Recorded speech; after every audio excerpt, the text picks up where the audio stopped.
Hello, everyone. I'm here, guys. Oh, Only that I'm using my wife's computer, so it says Rebecca Paez Rodriguez. I'm sorry. okay. Sorry. Good to see you. So we'll go ahead and get started. Hello, everyone, and thank you for joining us for this exciting event. My name is Abbas Amin Mansour, and I'm the chair of the Building Performance Program in the School of Architecture at the University of Illinois at Urbana-Champaign. Illinois law requires us to let you know that we are recording this symposium. So all the speakers that are online have already agreed with that. So we'll record this, and the recording will be available later on. We have 6 outstanding leading researchers and practitioners speak in our symposium today. If you're interested in learning the state of the art and the future of architectural technologies, you're in the right place. In a few moments, we will hear from our school director, Professor Francisco Rodriguez Suarez, who will speak on behalf of the entire School of Architecture. But I'd like to take this opportunity to thank our speakers on behalf of our Building Performance Program for accepting our invitation. We're most grateful to you for taking time out of your busy schedules to share your expertise and experiences with us. Today's symposium has been organized by a team of 3 people, Professors Scott Murray, Professor Randy Deutsch, and myself. And I'm very grateful to my good friends and colleagues, Professor Murray and Deutsch, for their significant contributions and hard work in making this symposium what promises to be an outstanding event. So at this point, I'd like to invite our director, Rodriguez, to make his welcome remarks. Francisco?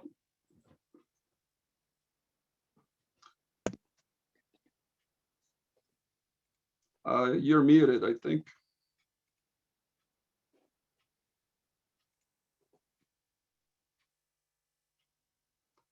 We still can't hear you, Francisco.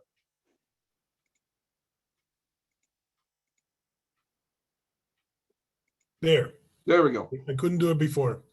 Right. Go ahead.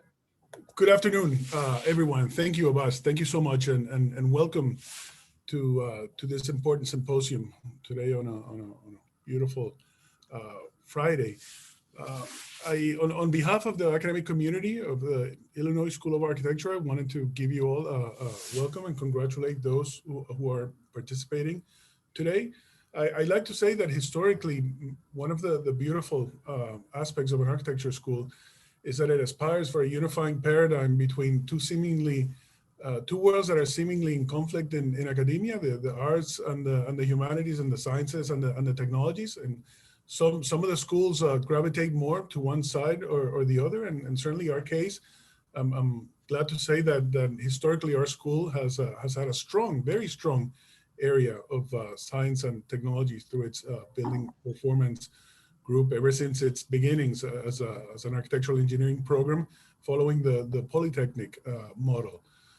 So in that sense, I like to say that I'm incredibly proud of our building performance group, the research they conduct, the courses they teach, and the students that have followed in their footsteps and the alumni that come back and enjoy participating in our courses. With that, I am extremely proud of those of you who worked to make this happen, and who have gone through these challenging times of COVID to change the date and make it happen now. And I really look forward to the discussions and the presentations today. Thank you so much and welcome. Thank you, Francisco, for joining us. I know you're traveling and it's difficult, but we're delighted to have you. And thank you for your support and your kind words. We're grateful to you for all that you do for the school. All right, so let's get down to business. My dear friend and colleague, Professor Randy Deutsch, will run the program from here on. He will share with you the overall format of the program, let you know how you can ask questions, as well as introduce the speakers and keep track of time. Randy, the virtual floor is all yours. Thank you. Thank you so much, Abbas, and to my academic colleagues, Abbas, and to Professor Scott Murray as well.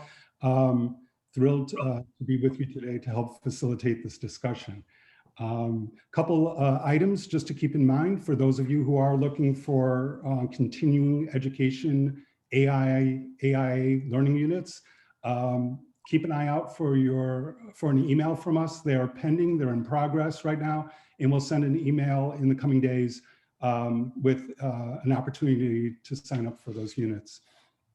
Secondarily, just to give you an overview of what we should expect for this afternoon, we do have the wonderful speakers with us today. So we'll have 3 speakers, and anytime during the talks, we want to leave questions in the chat. We'll peruse the chat for questions, and then after the 3rd speaker is done speaking, we will have a panel discussion, a question and answer period for about 20-25 minutes before we have a break. Then we will have 3 more speakers after the break and another opportunity with a panel discussion, question and answer period. So please, as questions arise, you don't have to wait to the last minute.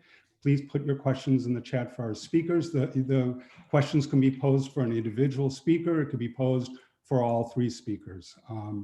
And we're looking forward to the discussion. So without further ado, I'd like to, and this is a very good sign that it's 1:11 and we're already ahead of schedule, which is really, really unusual and rare. So let's take advantage of this.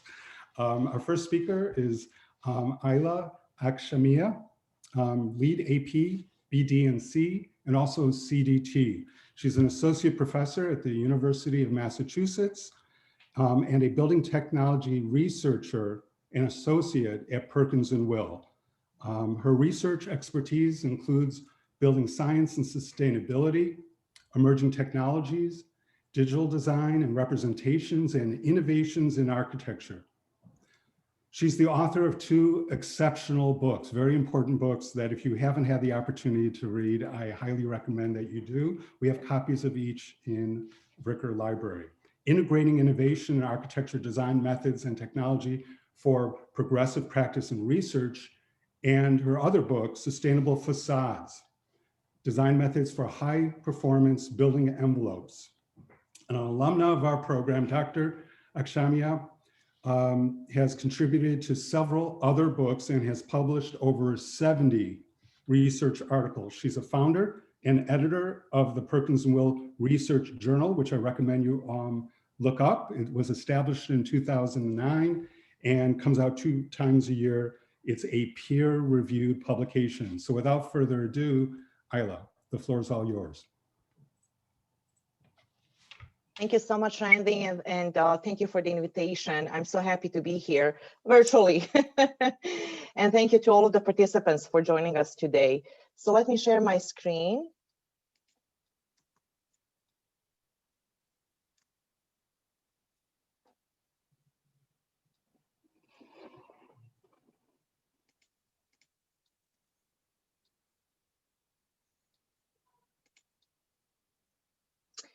I would first like to begin by saying that as Randy mentioned, I'm an alumni of U of I program. I've completed all of my degrees at the School of Architecture at University of Illinois at Urbana-Champaign.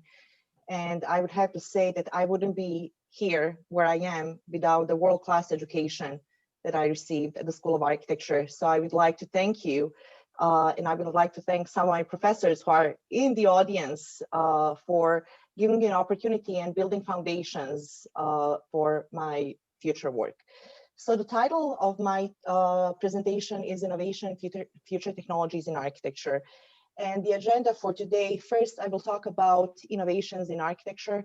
In general terms, what is innovation? How do we innovate in architecture? What are the different models?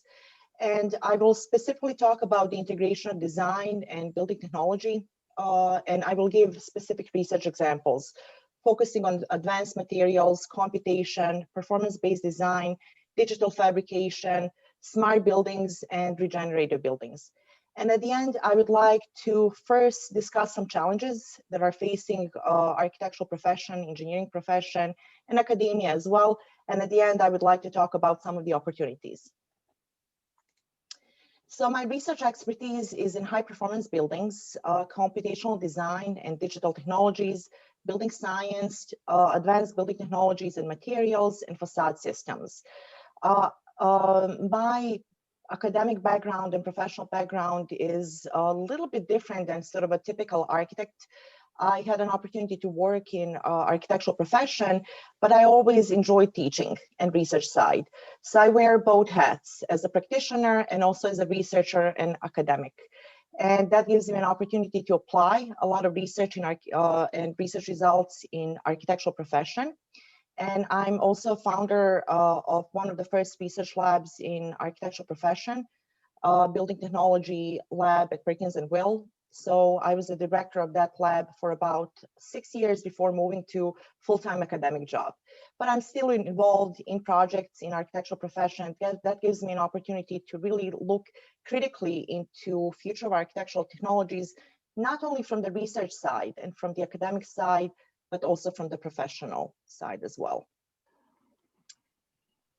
Randy mentioned several books that I had an opportunity to publish over the last 10 years or so.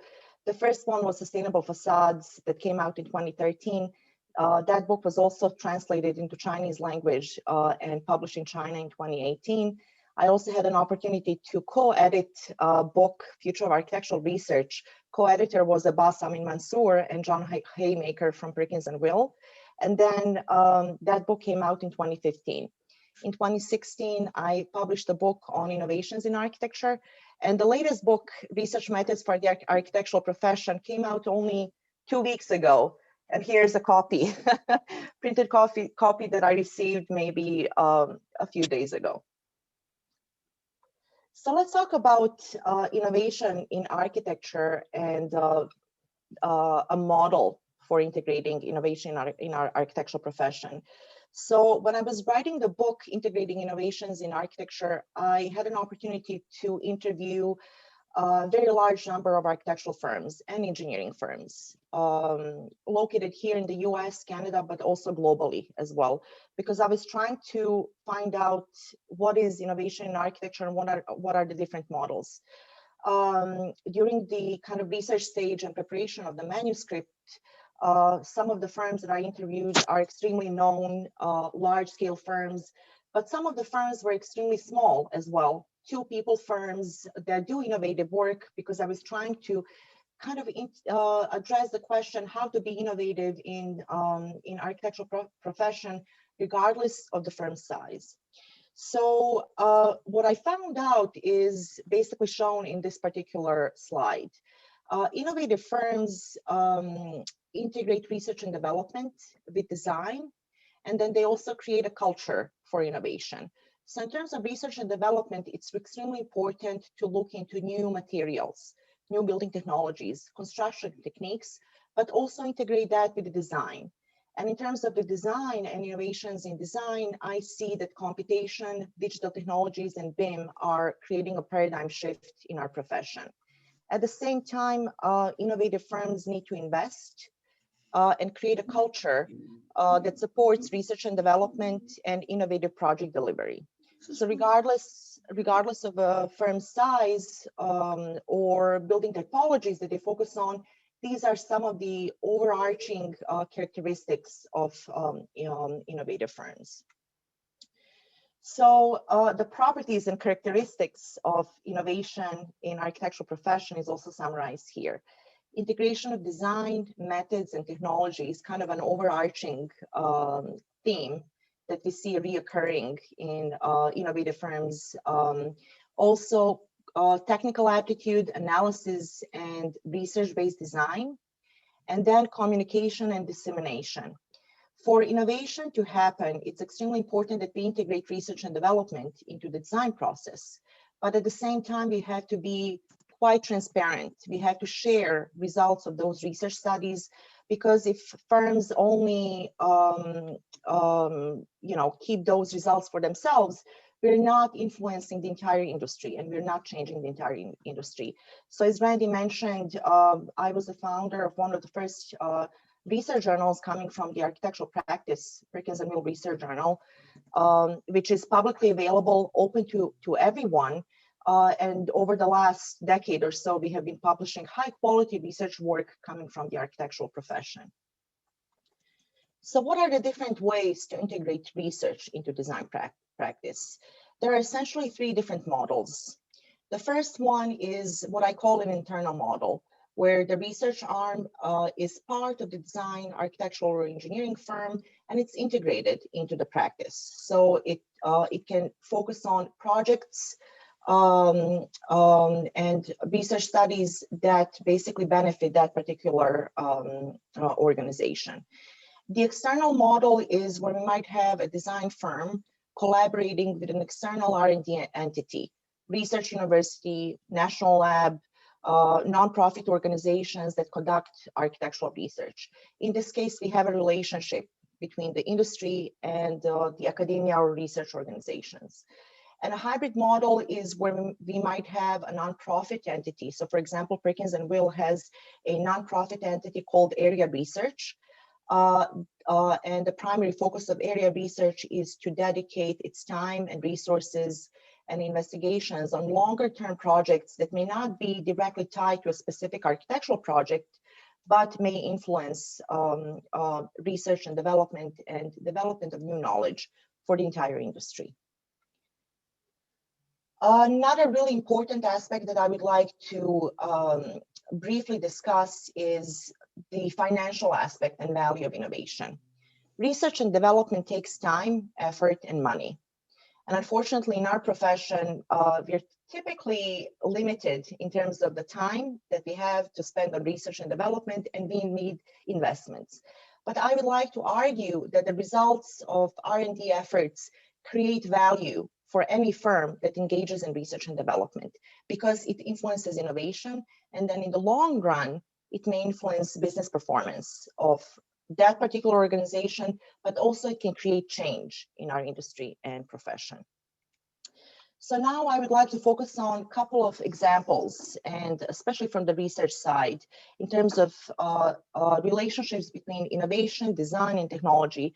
And I would like to discuss future technologies and how research can change our practice. So in this particular slide, I am showing sort of categories of innovative technologies, building technologies, and research projects that I see right now extremely relevant. And in the future, these will become more and more prevalent and relevant to our profession. So advanced materials and systems, computational design, performance-based design, digital fabrication, robotics, and robotic construction methods, intelligent building systems and smart buildings, and at the end, regenerative design. So this sort of summarizes my perspective and my view on current technologies that can impact our profession, but also where do we need to invest more time, effort, and research to create future new technologies in architectural profession. So I'll start with this research project. This research project is actually quite old. This was a research project back in 2011, collaborative work between Perkins & Will and University of Cincinnati.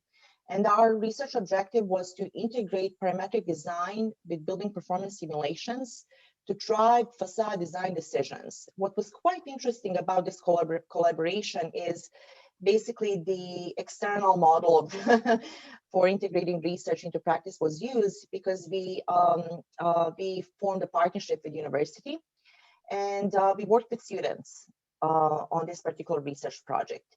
So we focused on a real project from architectural practice. So what you see here, this is a cold storage facility located in Chicago. This was a real project, real client, and the purpose of the project was to essentially change this building's function into a commercial building. And the client wanted to create a landmark building and to reskin the building with a new facade. So our approach in using this particular case study was to investigate parametric design, integration of simulations and modeling with parametric design strategies and digital fabrications, and to focus on building skin. So the design process was a little bit different than a typical design process. So we initially started with investigating design concepts, then using simulations to understand environmental data for the location or for the building, and then using that data to investigate parametric tools and methods, and then using digital fabrication to develop full-scale mock-ups of the facade system. So the first step was information gathering. The building was originally built in late 1800s. So finding information, original construction documents to investigate properties of the building. And then we focused on the building skin design. So we used advanced computational tools to develop models of the facade system. We also used building performance analysis tools to understand solar radiation on the building skin, and then to use that data to drive parametric modeling tools, as you can see here. And then at the end, digital fabrication tools to develop mockups of the facade system. So here's one example. So this would be a Gfrc facade system. And what was quite interesting is this is solar radiation data on different facade orientations, north, west, south, and east. And the building performance data was used to drive parametric geometry generation of the facade system. So you can see here three-dimensional models of the GFR skin and glazing. So the dimensions and the geometry was varied to provide more shading where we have higher solar radiation and less shading where we have smaller solar radiation. So that was essentially used to drive the formation of this design concept. And here you can see digital fabrication of real scale facade mockups. What was quite interesting is, again, collaboration between practice and academia in this particular project. Now I would like to sort of shift gears and talk about augmented reality and virtual reality. This is a very recent research project. Basically, I started this research project 2 years ago. And the idea was to investigate the use of augmented and virtual reality in architectural design, communication, and potential integration into architectural curriculum. So the purpose of the study was to investigate these different tools and models and advanced techniques to visualize architectural spaces, especially virtual reality, because virtual reality allows us to immerse ourselves within sort of digital representations of our models. So we wanted to investigate how can we use these different tools during different design stages, and then are there opportunities to integrate these advanced technologies into architectural curriculum. So we wanted to investigate modeling strategies for conceptual design, schematic design, design development. So each of the individual models at, for example, conceptual design, the model would integrate building massing, building form, integration with the site. And during the other design stages, we embedded more information, design information into these digital models. So for example, in schematic design, we integrated building structure, interior program, and for design development, we also integrated materials. So what we did is we did evaluations in our digital lab. So sort of emulating relationships between client and architect. So here you see essentially VR headsets that we use for evaluations, and then kind of a view of the VR model seen through the headset. And then you see here kind of one-on-one evaluations. And then we also did evaluations with students, where we would essentially do kind of a digital walkthrough through different models. And then we would do pre and post evaluations and surveys to try to understand, are these advanced technologies better for design communication? How can we design better? And the results were actually quite surprising, a lot better than our hypothesis. So we investigated workflow, information exchange, digital modeling. How can we visualize and immerse ourselves and experience our spaces? So the findings are quite interesting. So for example, augmented reality tools that we tested, they were mostly beneficial for conceptual design, for understanding the building shape, size, scale, but then for other design phases, schematic design and design development, virtual reality was a lot better because we could immerse ourselves, we could experience the scale, we could also find problems. And what was quite interesting is being able to experience your building and the site and integration of building systems even before the building is constructed. That was quite interesting and exciting. Another study that we did is we did evaluations with students. We did kind of a pre-evaluation survey to understand how exactly architectural students, undergraduate students and undergraduate students, how familiar are they with these advanced technologies? Do they know how these tools work? How can they use this in design studios? And you see here in this chart kind of pre-evaluation results of a survey. We found out that students generally knew what virtual reality was, but they were not exactly clear how they can use this in their design projects. What is the workflow? What types of tools and strategies to use? And then we would do the evaluation. We would actually have a digital model ready, and then they would do an evaluation. They would kind of immerse themselves within the virtual representation. And then we did post-evaluation surveys. So what was really interesting to find out that after students had an opportunity to experience these virtual spaces, their understanding of the benefits of VR technologies increased so much. And most of them said that they would love to use this in design studios. They would love to integrate these advanced technologies during the design process because it gives them an opportunity to experience their spaces in unprecedented way. So hopefully in architectural education, we will be using more of these advanced technologies for design investigations, but also communication and to visualize spaces.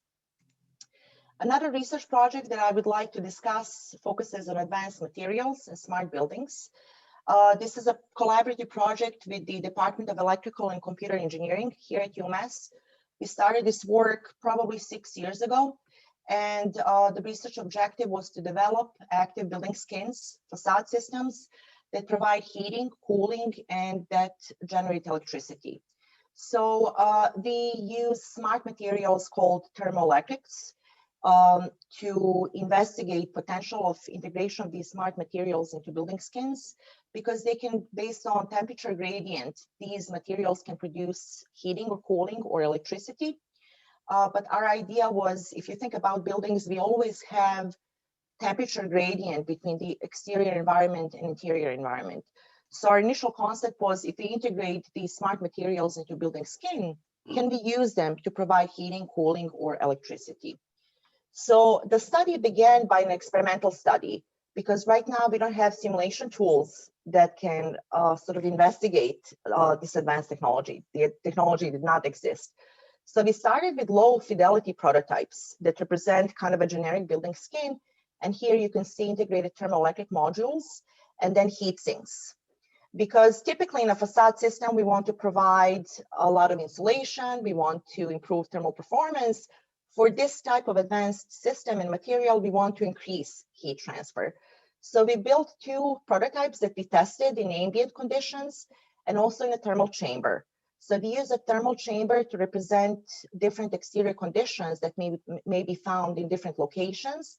And then we use the system in heating and cooling mode. And we also use thermal imaging to measure heating and cooling output. And the results were actually a lot better than our initial hypothesis. Results also showed us that this particular system would work a lot better than a system with smaller heat sinks. And then we proceeded with a computational fluid dynamics study. I believe that one of my PhD students is in the audience who helped with this study. Hi, Masa. We used computational fluid dynamics to investigate heating and cooling potential in a typical office space and kind of a temperature gradient within the interior space in both the heating and cooling mode. And then we developed ideas and concepts for real facade systems, how this can be integrated into facade systems like rain screen facade systems, curtain walls. So for example, in this system, the active part would be here next to the window. So the shading device would act as an exterior heatsink. The thermoelectric modules would be integrated within the building skin. And then on the interior side, we have a radiant panel to provide heating or absorb heat. so to provide cooling. In this case, this particular system is a rain screen facade with aluminum cladding. The active part of the skin is here. So the aluminum cladding on the outside would act as exterior heatsink, basically to create a temperature gradient between the inside and outside. Thermoelectric modules would be integrated into interior, and here's a radiant panel. And then for a curtain application, it would be located in a spandrel area. We also did digital models to kind of represent how these systems might look. And then we also built real scale prototypes. This was completed last year. We were supposed to do performance testing on these prototypes, but then COVID happened. So these two prototypes are right now sitting in our design building waiting to be tested, hopefully when we go back to in-person teaching and research. And then the last research project that I would like to briefly present focuses on regenerative buildings and existing buildings, and how can we use retrofitting strategies to achieve net zero energy design. So the purpose of the study was to look into post-industrial buildings and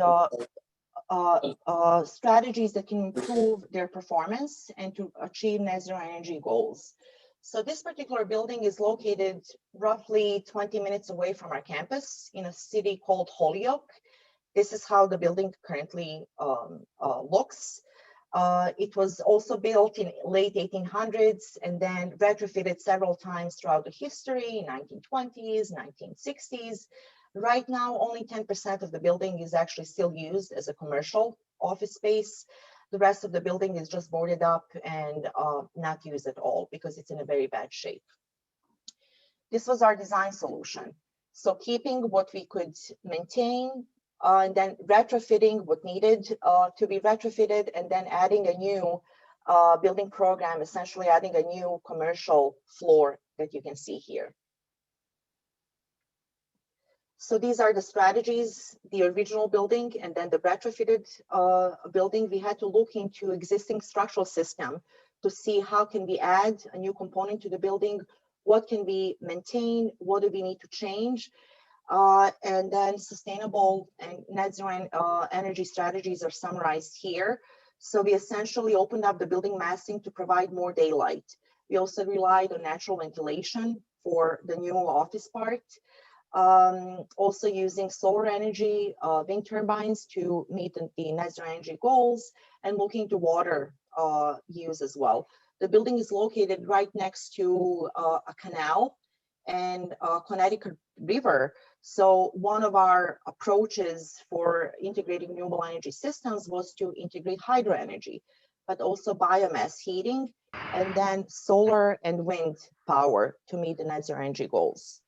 So during the design process, we investigated energy consumption, we modeled the energy consumption of redesign, and then we looked into strategies to lower the energy consumption as much as possible to meet the net zero energy goals. And here you see the breakdown of how can we achieve net zero energy in this building. 45% of the energy would be supplied by photovoltaic systems. We have a gentleman named John. 20% by wind power, 12% by biomass heating, and 23% by hydro power. Since that time, we extended the study because right now we are really interested in using the same methodology to apply that to many different building types. So right now we're looking into 3 different climates: heating dominated climate, cooling dominated climate, and mixed climate. And we are also looking into cost and cost optimization.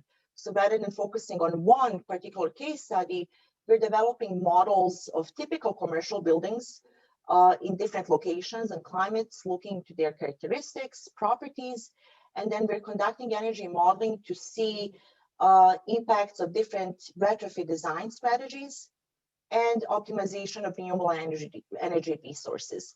So you can see here sort of results of many different simulations and large data sets of buildings, and relationship between the costs and energy consumption. And obviously for achieving net zero, the retrofit strategies are more expensive. But then in combating climate change, we really have to develop new technologies and new solutions for existing buildings. So in conclusion, I would just like to talk about some of the challenges that we are currently facing in our architectural profession and on the research side as well. So our projects are getting more and more complex. We have rapidly evolving technologies, design technologies, but also building technologies.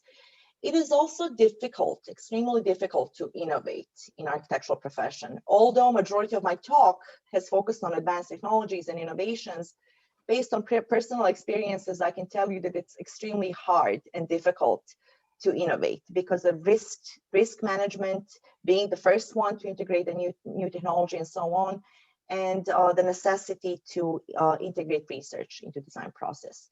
Climate change, economy, inefficient existing buildings, and then the pandemic. I put a question mark next to the pandemic because I don't really have the answers right now how the post-pandemic world will look like, but I think we can all agree that when we go back to normal, our new normal will look different because of the impacts of the pandemic on our social lives, education, and so on. So some of the opportunities, I'm always optimistic. So the opportunities are the following.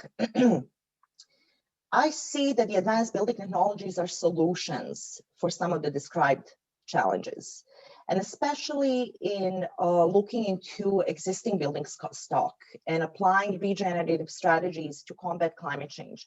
So designing new buildings, in my opinion, is a little bit easier to do than focusing on retrofitting existing buildings, but we have to focus on those as well.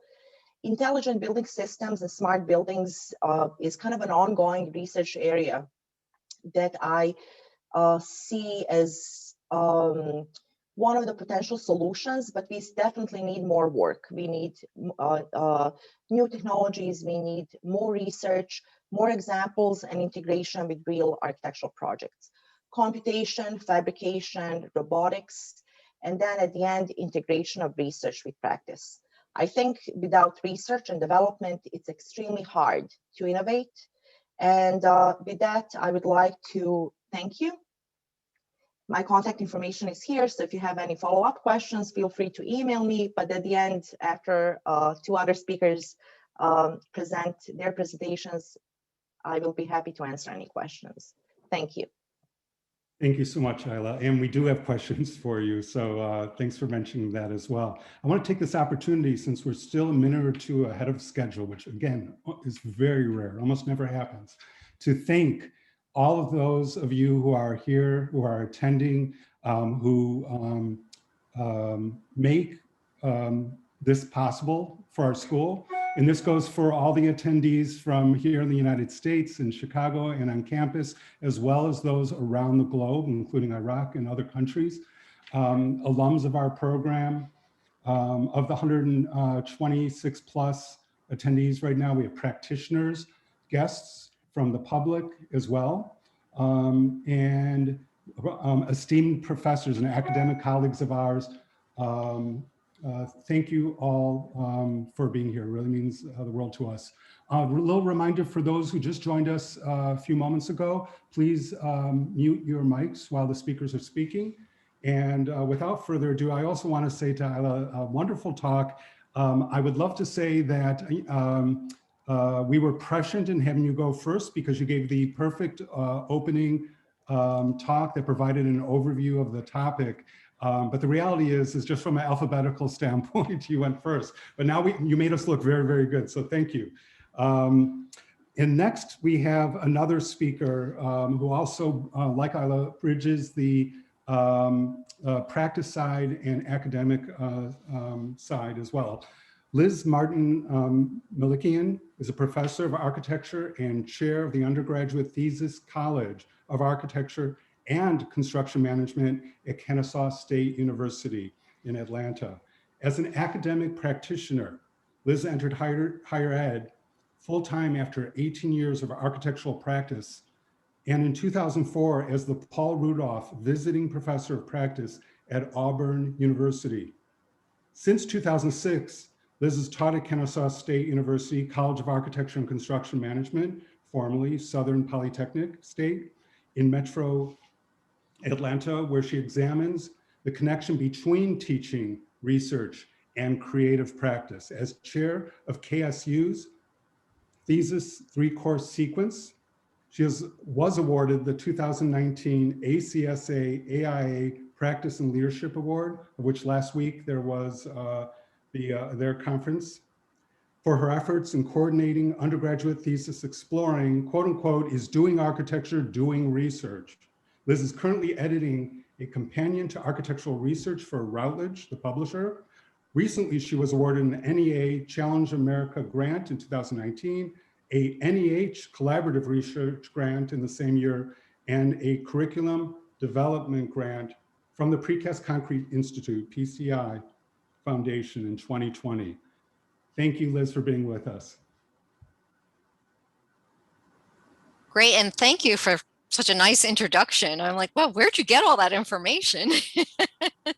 So you're a good researcher yourself, Randy. So I want to thank everyone for inviting me, and I really appreciate this opportunity to share some of our students' work with you. I'm primarily really going to be talking about one particular course, which is an environmental technology, materials, and method course that we teach in our 5-year program, so a BArch in 2nd year. And I'm going to just start and share my screen.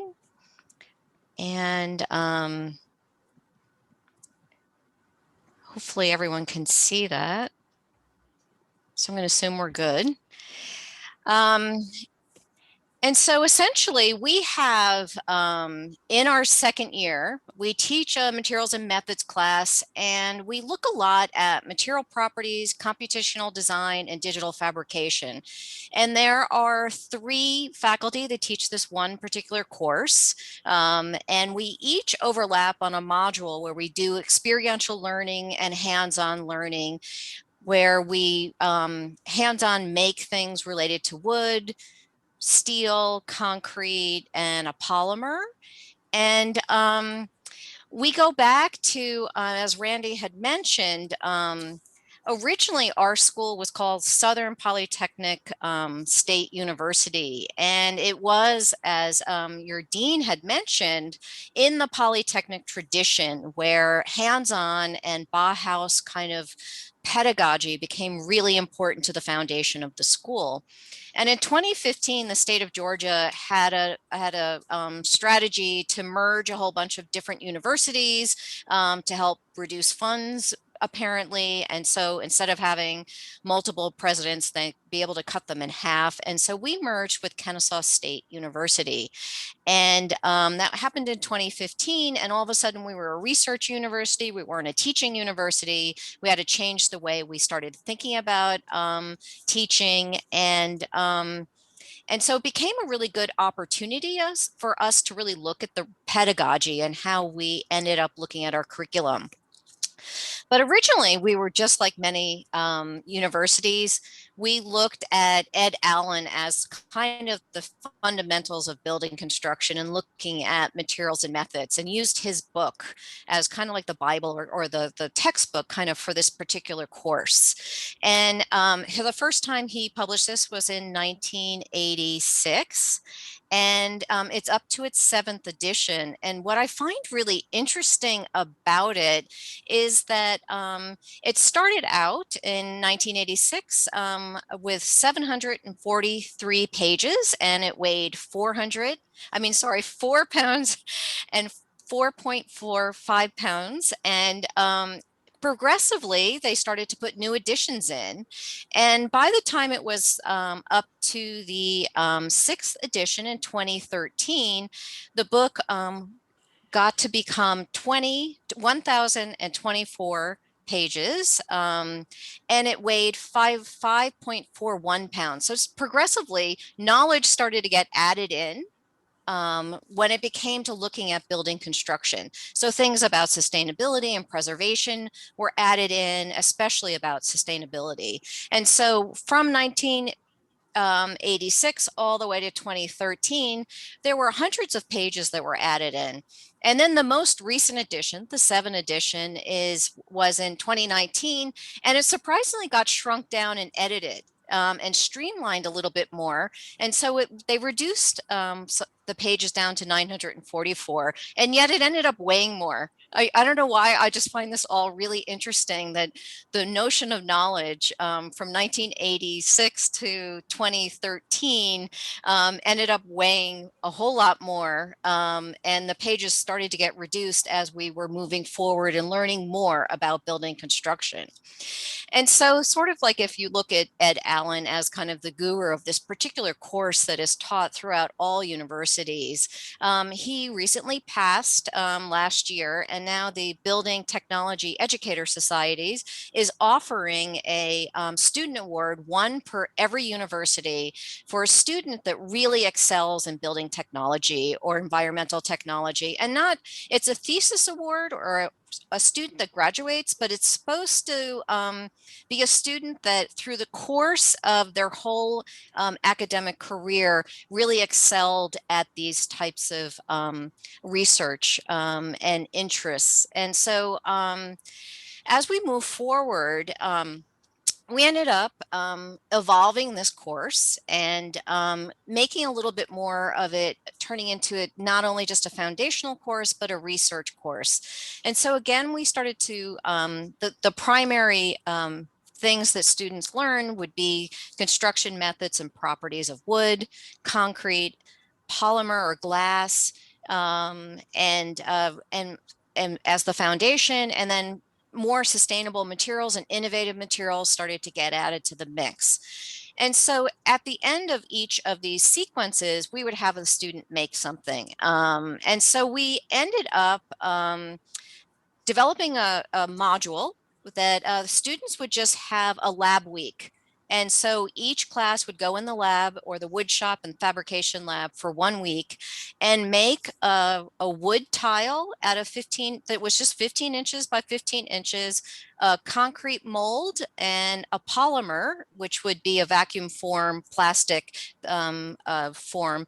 And the idea was to really start looking at computational design and digital fabrication, where students, it would be the first time they were in the shop. It was a skill building exercise as well.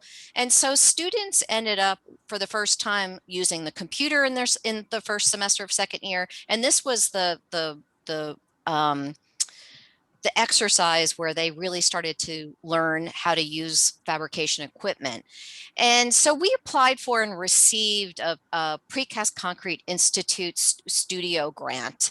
And we started to think about how could we synthesize and integrate different disciplines within this as well, because now we have robotics, we have mechatronics, we're part of construction management, we have a business, very strong business school. And so business students would start to set up a business plan on how they might be able to take a facade panelization system and turn it into a business.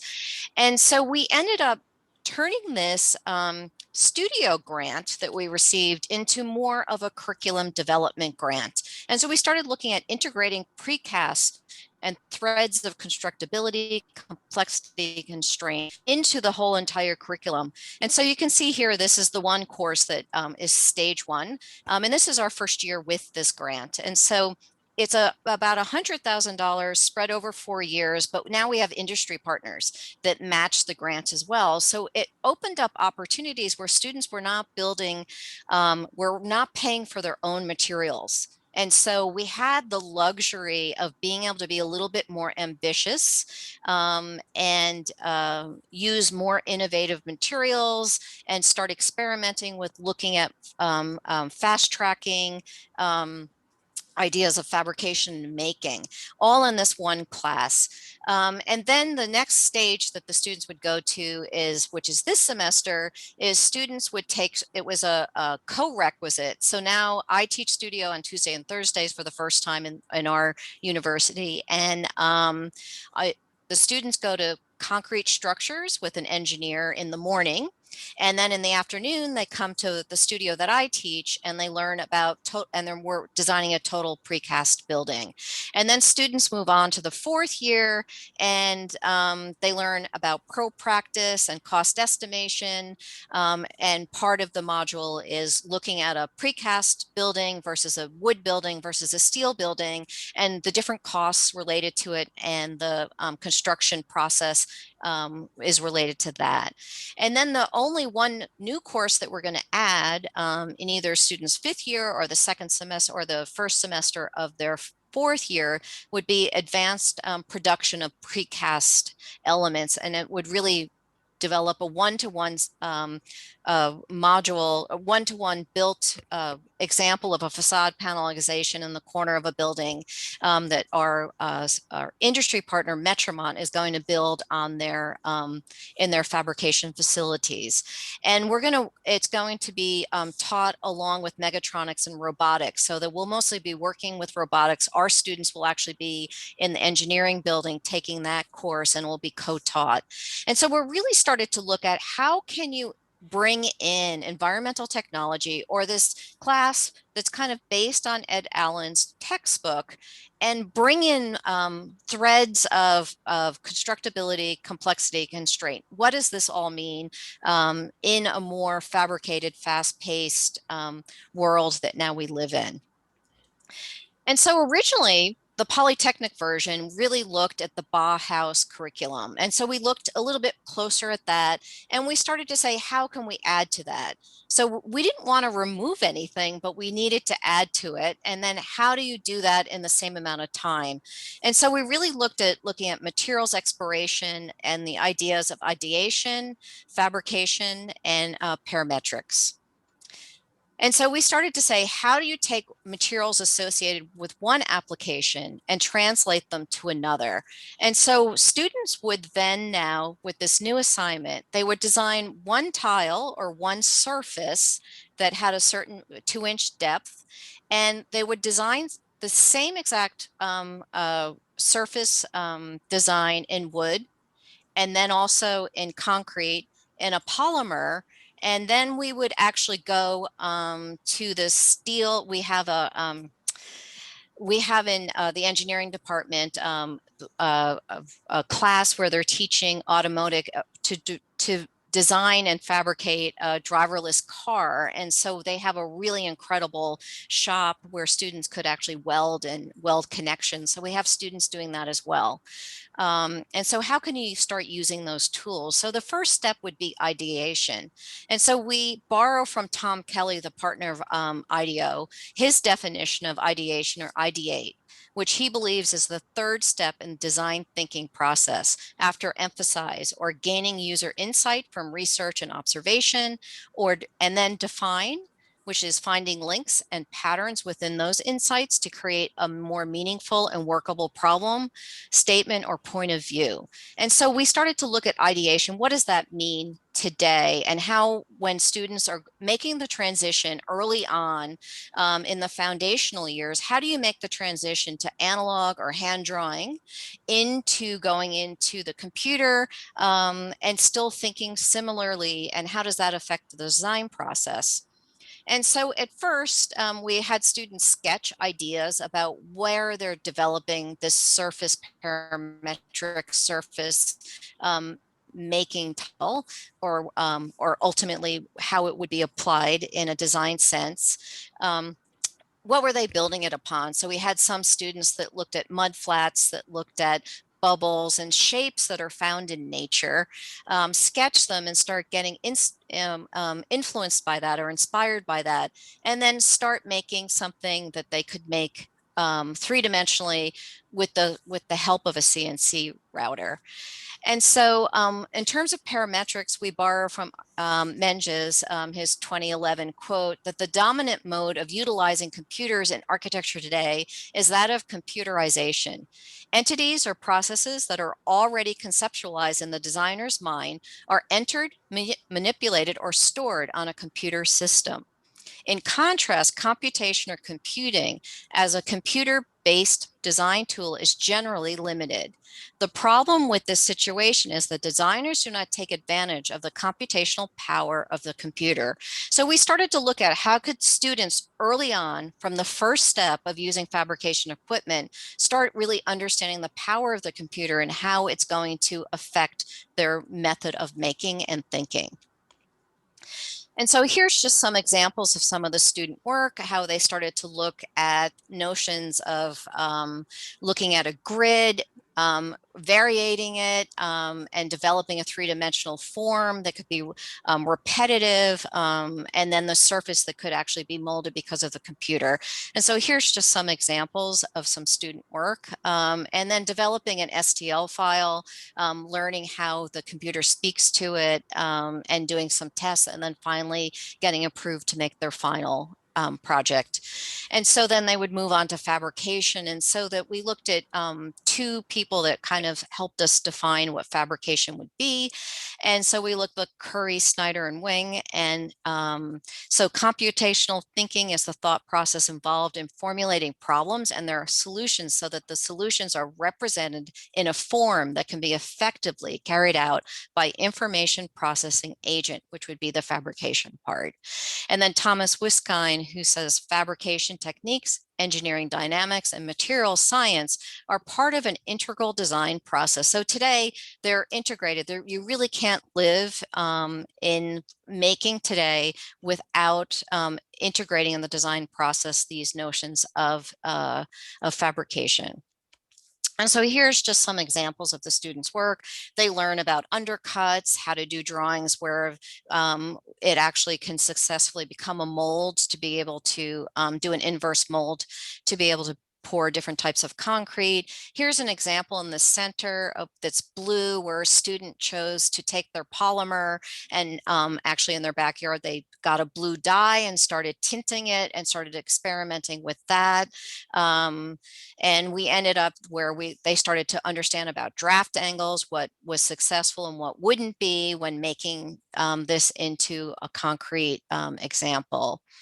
And here's just some earlier, I think from last year, some examples of students looking at concrete, the PTUG plastic or polymer or wood, and then formwork. And at first we started using pink foam as formwork and developing that. And to be able to do that, students actually, if you see in here, there are little holes that are punctured because the vacuum form ends up having to have some holes so that the air gets pulled out of it. So we eventually learned that this needed to be integrated in part of the design or looked like an afterthought in their design. And here's just another example of a perihexagonal example. And then another example where we started to really look at the formwork, like how could we not use pink foam? How could we try and make it that it became a little more sustainable so that the formwork wasn't something that's discarded and couldn't be in a landmine? And so here's an example of a student that ended up taking all three of their tiles and wanted to make it kind of interlocking. So they did some examples of looking at nature and how nature interlocks each other and had some ideas about sustainability and ended up creating a more sustainable rubberized kind of form, and then we poured the concrete in it, and here's the vacuum press, and these are the three together. And then students are asked to take this module they made or surface, and then how do they actually apply it? So first it's a surface. What happens if it becomes a wall? What happens if it becomes a facade? And to actually test this in an architectural environment or a built environment, so it's not just an art exercise in and of itself. And then we end up having a hallway during the day that they're due. We kind of have a hallway exhibit and share, each class shares each other's examples with each other, and we walk through and talk about it. And here you can see in the center, some students pouring concrete in our concrete lab. And then with this PCI grant, part of it was with industry partnership. Now we're able to bring students to the manufacturing plants. So for Precast, we go to Metromont and they get a 3-hour tour. Metromont gives them hard hats. They give them Metromont vests. They buy them lunch. They get an advanced lecture on Precast. They tour Precast building. And then also, this is just a picture of all the students at the plant. And then when we had all these grand visions, all of a sudden the pandemic hit and it was very hands-on, our proposal, and we needed to find a way to be able to maintain the grant because we didn't want to give it back or put it on hold, to find a way during the pandemic to actually keep this exercise alive. So we ended up working mostly through the summer when normally you'd work for a grant looking at the research part. We started to be more pragmatic and just how in the world can we just make it? And so we ended up meeting with our head of our lab and our supervisor in our wood shop and developed this framework for students to actually now develop more clear and develop fabrication drawings. They would hand them in to the shop as if it was in real practice. The shop would review them, and since it's really the first time the students are making these drawings and working to get fabrication drawings, it ended up taking a minimum of about 3 times before they got approved. Then when they got approved, all the materials, again, thank God, were all purchased. And so we were able to have control over the type of wood, the type of polymer, so that everything ended up working pretty systematically and almost very mass production, although each was a custom design. And the shop ended up, and fabrication lab ended up fabricating everything for the students, putting them out in a room, text the students and said it's ready to be picked up. The student would pick it up, they would have to document it. And then they ended up for their final project, handing in now a lab report where they actually had to analyze the material. They had to analyze what worked, what didn't work, because essentially no project was wrong. It was just a test to see and understand the materiality and how one material it works with another. And so adding in new technology in terms of the design vision, we started to really think about and really influence and emphasize the notion that it's a new mindset for students going from what they had learned in first year and working mostly primarily analog to start more looking at computational thinking and data input and starting from abstraction or the idea, analyzing it, synthesizing it, evaluating it, creating alternatives, getting feedback, and then finally making the object in and of itself.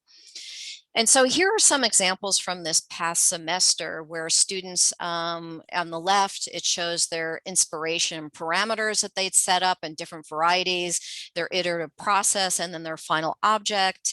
To the right is a series of wood examples that were made. And then this is us the Saturday before Thanksgiving. This is where we were told that we worked kind of as a hybrid because of the pandemic, that once it was right before fall break, everyone left for Thanksgiving, then no one was allowed to return to campus and it was 100% online.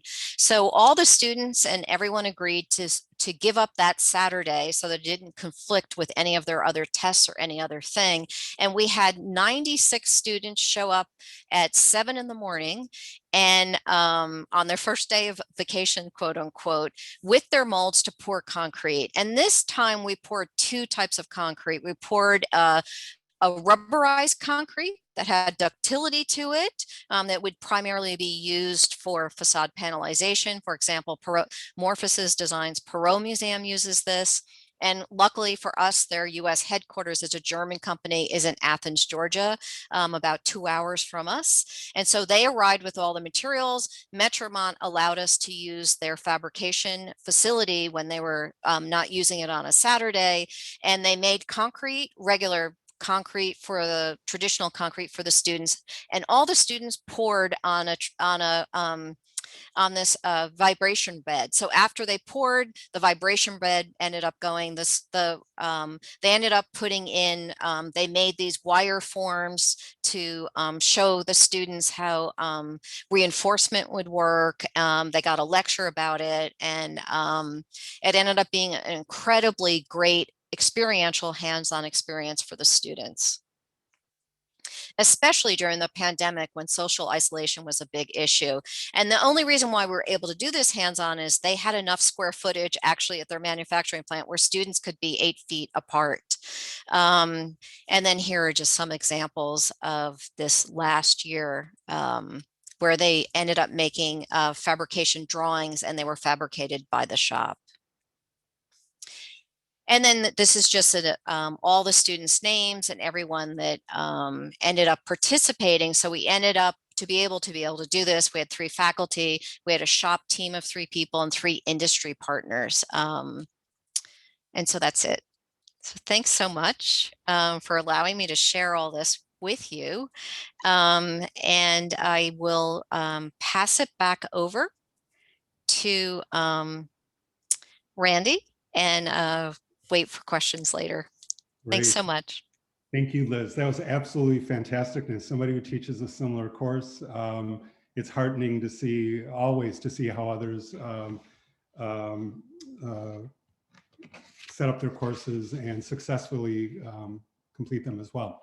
We have a number of attendees who joined us during your talk, which is great.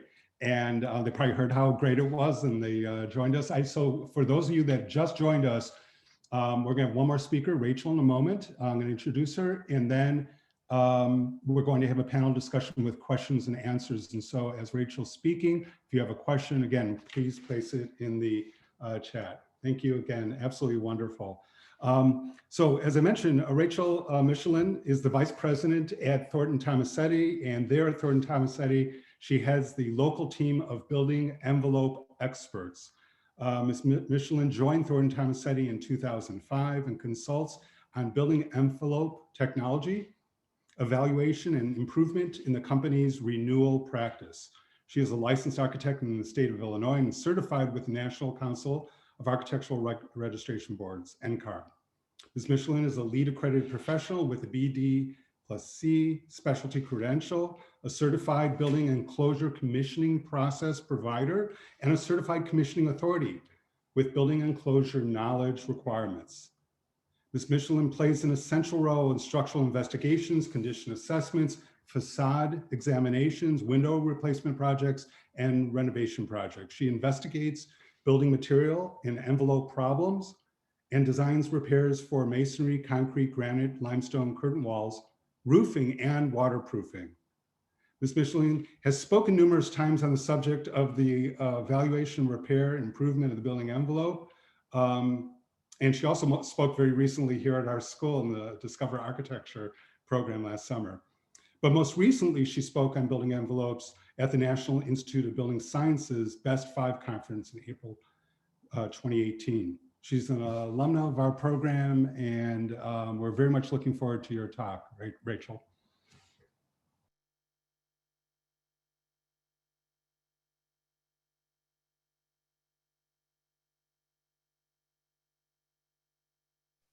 Great, thank you so much. Can everyone see my screen? Yes. Great, okay. Thanks so much for having me today. I'm really was just so thrilled to be able to participate and speak at my alma mater. Like Isla, I'm a graduate of U of I. We were actually in the same undergrad class and participated in the Versailles program together. So it's always fun to see a former classmate and friend at these things. And yeah, so I'm Rachel Michelin. I'm a VP at Thornton Tomasetti. And when thinking about innovation, I wanted to bring us back to existing buildings. I think it's been touched on already, but I really see it almost as a duty and so important for architects to look at existing buildings and really consider, with the huge challenge of climate change that we have, how we can really use our skills and knowledge to improve building energy use. I think it's a huge opportunity for the profession. And so I wanted to talk a little bit about that and look at it from the lens of a case study. So I'll talk a little bit about this project, which we currently have in construction in Peoria, which isn't too far, central Illinois, from Champaign. And it's a very interesting building, and we are serving as a structural engineer and building envelope consultant for the project. So I'm just going to advance through some of these boilerplate slides here. So here's a former sort of original rendering of the building. It was called the Big White Store. It was a former department store in the river town of Peoria, Illinois. And I have the project team there on the right. So the owner is OSF Healthcare Ministry Headquarters. So it's a healthcare going to put all of their sort of admin. It's not actually like examination rooms or anything like that, but they wanted to centralize their support staff. So people like HR and billing and things like that will all be located in this building, which was going to be converted to commercial office space. The architect we're teamed with is Dewberry. They're the architect of record. Gensler was also involved in the beginning with the concept and programming part of it. So thinking about, this massive organization, people were sort of scattered throughout the region, and they're going to try to pull everybody back to this downtown location. Johnson Lasky Kindlen is involved as the historic preservation architect and has been just really critical to the project because we are seeking landmark tax credits. And they've been sort of our voice in talking to the state preservation agencies and others on how important this building is to the local neighborhood. IMEG is the MEP engineer, and then Core Construction is the contractor. So I thought it would be fun just to see, this is an old building. I'll talk a little bit about when it was constructed in the phases, but this is from the 1930s. And you can see it located there along the Illinois River. And Peoria was a pretty important town in the state of Illinois through the 1900s for shipping and things along the river and commerce. Here you can see the building and how it's massed and planned. And so I mentioned this, it's an old building, but it also was constructed over many phases. And I think it's really interesting to sort of look at different phases and think about why they were added and when, but it shows how it was added to over time. So the original part of the building is sort of in that lower left corner called the Block and Cool department store. It was constructed in 1904.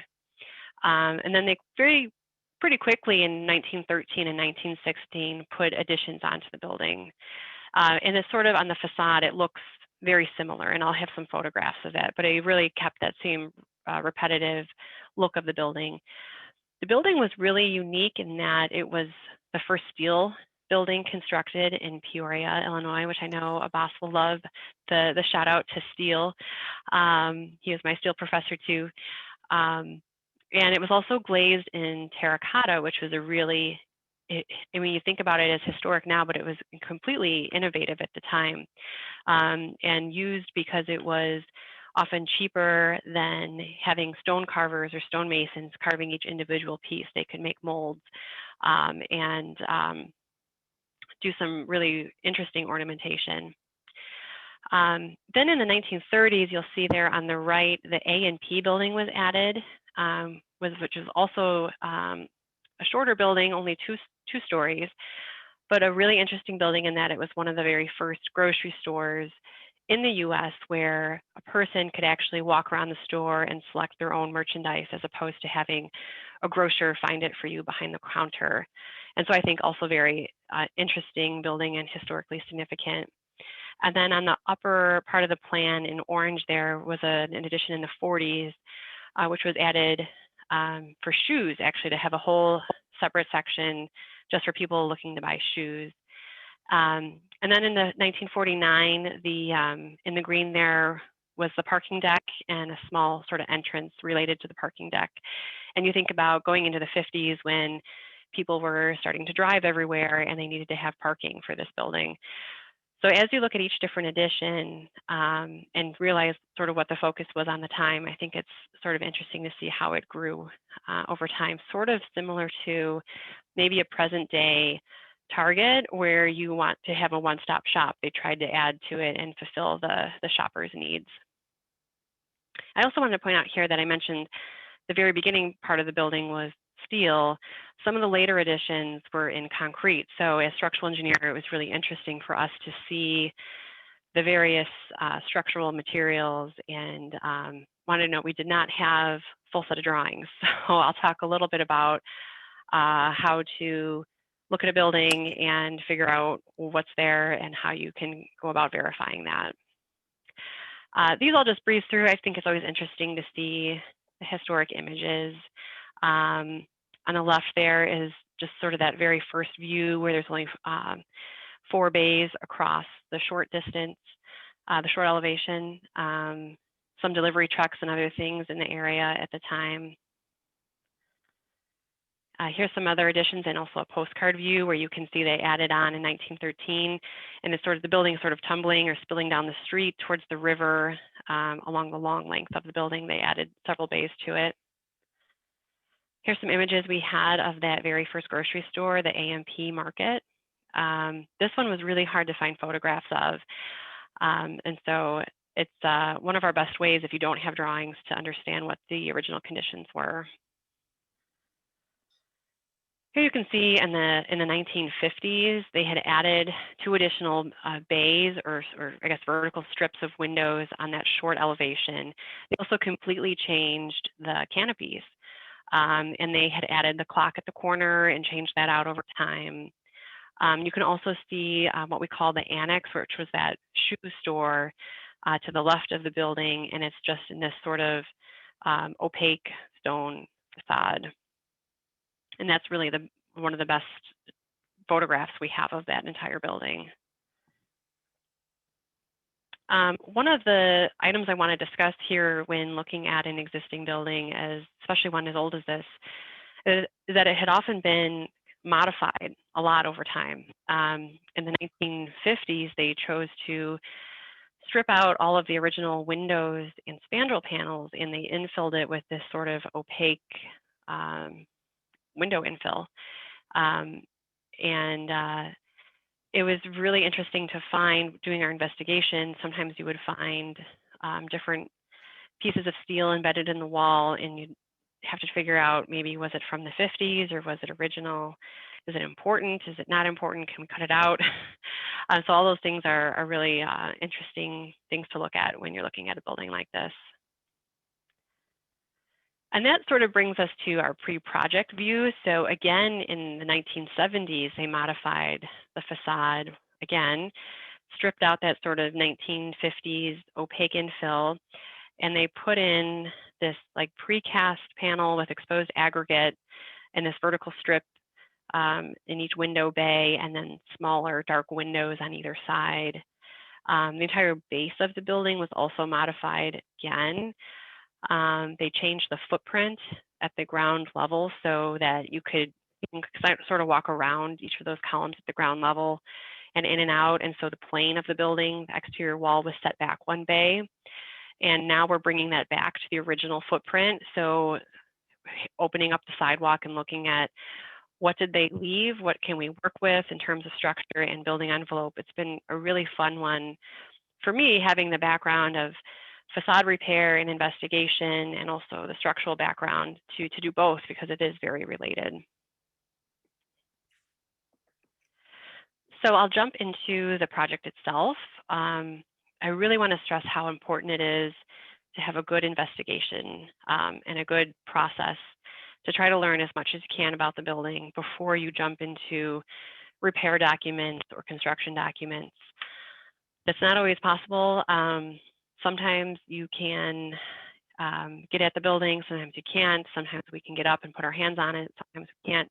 For this particular project, we actually flew a drone around the building and photographed the entire exterior. And it was really a great thing to do. We were able to sort of knit the photographs together, and something called, you may know it, called photogrammetry, and it turns into this sort of 3D model, which is totally invaluable when you are working here in the Chicago area, and it's a 3-hour drive to the project site.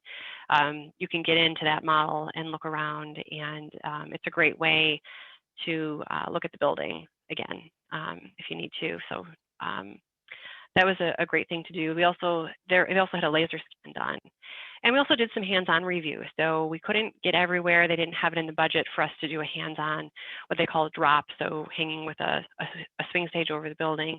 But we did it at some limited locations, trying to pick areas where there maybe was some sort of mesh or prior repair or damage. You can see in the photograph on the left side of the column that it's some sort of mesh there. So someone had put that in at some point prior to our work. I wanted to see what was going on at that corner. So after you sort of do the investigation, we pulled some original material for research and testing, take that into consideration when we do our analysis and assessment. And then you sort of go forth into the repair documents, and now currently we're in construction administration. So I thought it'd be interesting to show what an investigation plan can look like. It can look like many different things. This is something that we put together for this one. We showed on the building elevation, we went down, looked with binoculars first and the drone to try to just do a real visual light touch in terms of an assessment. What we learned from that, we marked up on an elevation drawing of that we could get to a contractor that says, contractor, can you please open up this part of the wall, see if we can find embedded steel. If we can, let's look at what condition it's in. Is there corrosion on it? Has there been section loss? Can we reuse it? All those sorts of things. I would say we probably had like twice as many openings on here, which you always do. And often you sort of have to back down on it because it does cost money to do these sort of test openings. But we got to a good amount we felt comfortable with, and we also had the contractor salvage material where those openings were created to use for materials testing. So one thing the owner wanted us to consider was, could we put in insulation on the exterior wall? We can't do it on the exterior because it's going to be landmarked, so we have to keep as much original fabric visible as we can. Can we put it on the inside of the wall?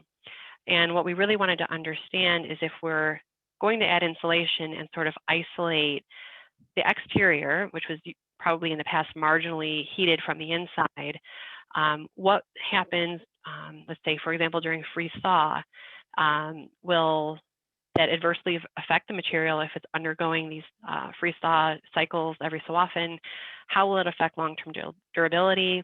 How will it affect the vapor drive, where probably there was, in the past, in the historic way the building operated, it would be heated from the inside. Materials would dry out towards the interior. Because there's this historic glaze on the terracotta, we were concerned about trapping water behind that and causing damage. So these are all, I think, really important considerations that architects need to take into consideration on a project like this, which is a landmark building in relatively good shape for being, 100 years old. So having that sort of investigation phase allowed us to take a look at that. Here I wanted to show just some examples of exploratory openings at the terracotta, which, if you're not familiar with terracotta, it's nice to look at a photograph of what it looks like. It almost looks like stone, but it's not. It's a cast. It can be either cast or pressed clay material that gets fired, and it can have a glaze on it. Sometimes it doesn't, but this one was a pretty highly glazed material. We did find some embedded steel. Often where there was cracking and damage, there was steel behind, which makes sense because as steel corrodes, it expands, it puts pressure on the materials, and it causes cracking. And what we think is on the left-hand side there, where you see the embedded steel sort of coming out to a point, we think that was probably a former support for maybe a sign up at the corner of the building. And then up at the right-hand side was a picture up at the very top of the building, looking at the terracotta and how it is supported by the steel and the backup brick, and sort of what condition that was all in. Really, we wanted to make sure it was in good, healthy condition, and then we knew sort of how to define our repair scope from that. So I mentioned vapor drive. I wanted to talk briefly about hydrothermal analysis. And this is where we looked at vapor drive. And one really important thing to take into consideration is the existing materials, and things like brick and materials from many different years ago can all have really wildly different material properties. So it's really critical to test them and to have them sent away to a lab, tested for water absorption is one example. How much water can it absorb, how quickly, and things like that. So you know that when you're running your analysis, you have accurate results. And so hydrothermal is really, hydro is water, thermal is heat, and it's sort of that how heat and water move through the wall and vapor drive, and where, depending on the weather, where that water could potentially condense can be a problem. So that's really what we were wanting to look at for this project. Here's just some images from our analysis. So it's really critical to have that accurate material properties. We also need really critical weather data so we can understand the temperature and precipitation, usually taken from the nearest airport. Here's an example of one of the thermal studies we performed. So we wanted to show how different materials were coming together, make sure there weren't any cold spots. And then I just had some, I think I'm running close on time. I just wanted to show some examples. Because that original material had been removed, we had to recreate that with replacement material. So here we use glass fiber reinforced concrete, or GFRC, trace the original profile from original drawings, and are recreating that in the field. This is an example just to show sort of the degree of detailing and considerations we had in our drawings to make sure things were sequenced correctly for the contractor. And then we had our mock-up. So I just want to show a photo of the mock-up panel. This is actually one unitized panel that gets hung off of a frame, but it replicates the original. So our goal here was to find a way that would be less expensive and accurate for the historical agencies to get it right. We had to, we were going for landmark credits. We had to get it right.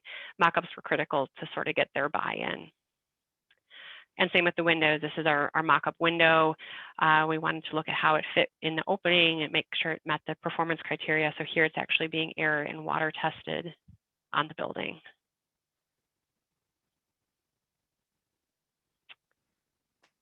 And I think that is it. So hopefully I know I breezed through at the end. I want to make sure we have time for our questions. So I will stay on the line for that. Thank you.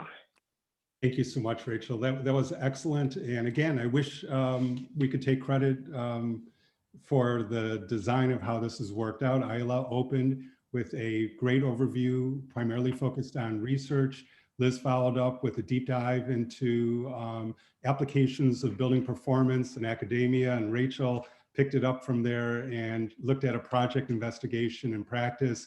And now there's an opportunity for a Q&A. So again, a reminder to all of you, if you have a question, please put it in the chat. This would be a good time to do it. And we are going to start off. So this is going to be a panel discussion between now and approximately 3 o'clock. Isla, Liz, and Rachel will be fielding questions.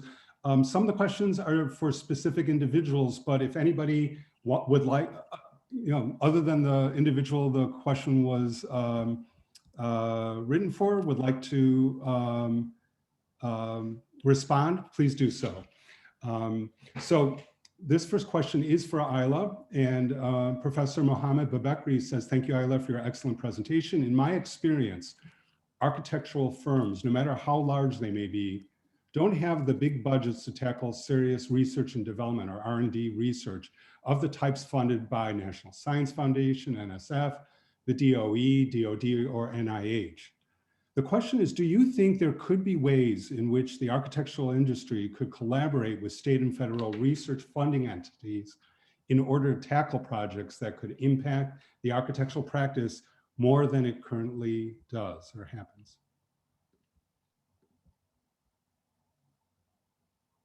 So that question is for you, Isla. Oh, we need to unmute you. Sorry about that. Okay, perfect. Thank you so much. Sorry, I had trouble with Zoom, so I had to log out and log in again. Excellent question. The issue of research funding, especially research funding in practice, is a tough one to answer. Regardless of firm size, typically the research funding is very limited. We have to do so much with so little. And that's why, for example, the building technology lab that I led, half of the research projects were driven by the real architectural projects, which meant that the research work was billable as well. And then the other half, I would say 50% was general R&D. So sometimes people have a misconception that large-scale firms have more funding available for research, but that may not be the case. So we have to do so much with so little. And that's why I think integrating industry and academic institutions in collaborative research projects is the solution for that. So the benefit of doing research in an academic institution is we have time, we can focus on long-term projects. We are typically funded for research work. So on the other hand, the profession typically focuses on kind of short-term research projects. So aligning the timelines and efforts is one of the ways to solve this.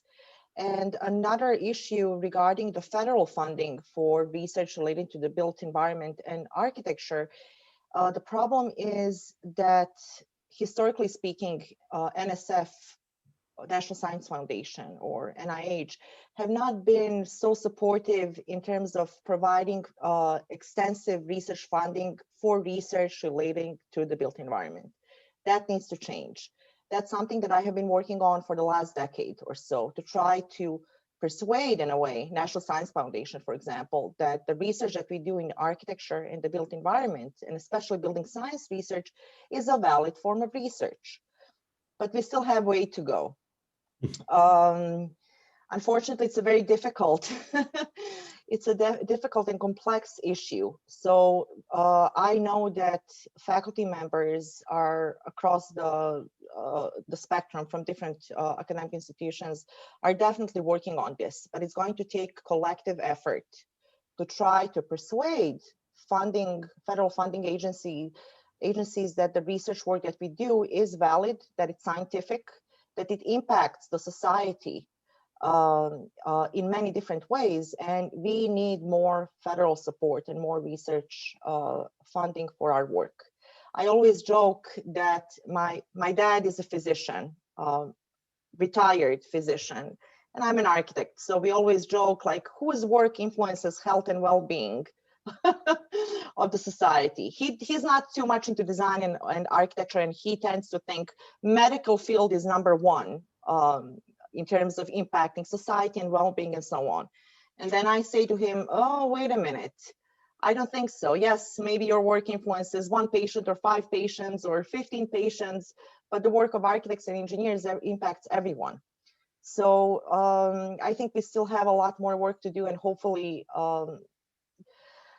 I'm optimistic that things might change, but in the meantime, we have to do so much with what we have available. Excellent response. Thank you. Liz, Rachel, either of you like to respond or have anything to add? Yeah, I was just thinking about that, and it is tough, and I think it's maybe sometimes easier for larger firms. Like my firm at Thornton Tomasetti, I think we're large enough, and in our purpose and value as a company is to be the global driver of change and innovation in the built environment. And so we've created this core studio that's a R&D incubator, and taking ideas there, some of our best ideas, and adding time and research to them. But being so big sort of allows us to do that. And I think there is a lot more that the sort of professional world can offer. And I think having maybe a network or ways that we can work together is something we should look at. So it's not, just the big firms, but everybody can contribute. Great. Yeah, I think for me, when I was in practice, research was definitely integrated, but it was more from a pushing design or looking at innovative design opportunities. And it was more, I think, like 10, 15 years ago, it seemed to be more boutique firms that had the opportunity to do that. And I find it really interesting today in my mailbox. I just got the AIA newsletter, and their feature article is The Power of Research. Firms that invest in research may have a competitive edge.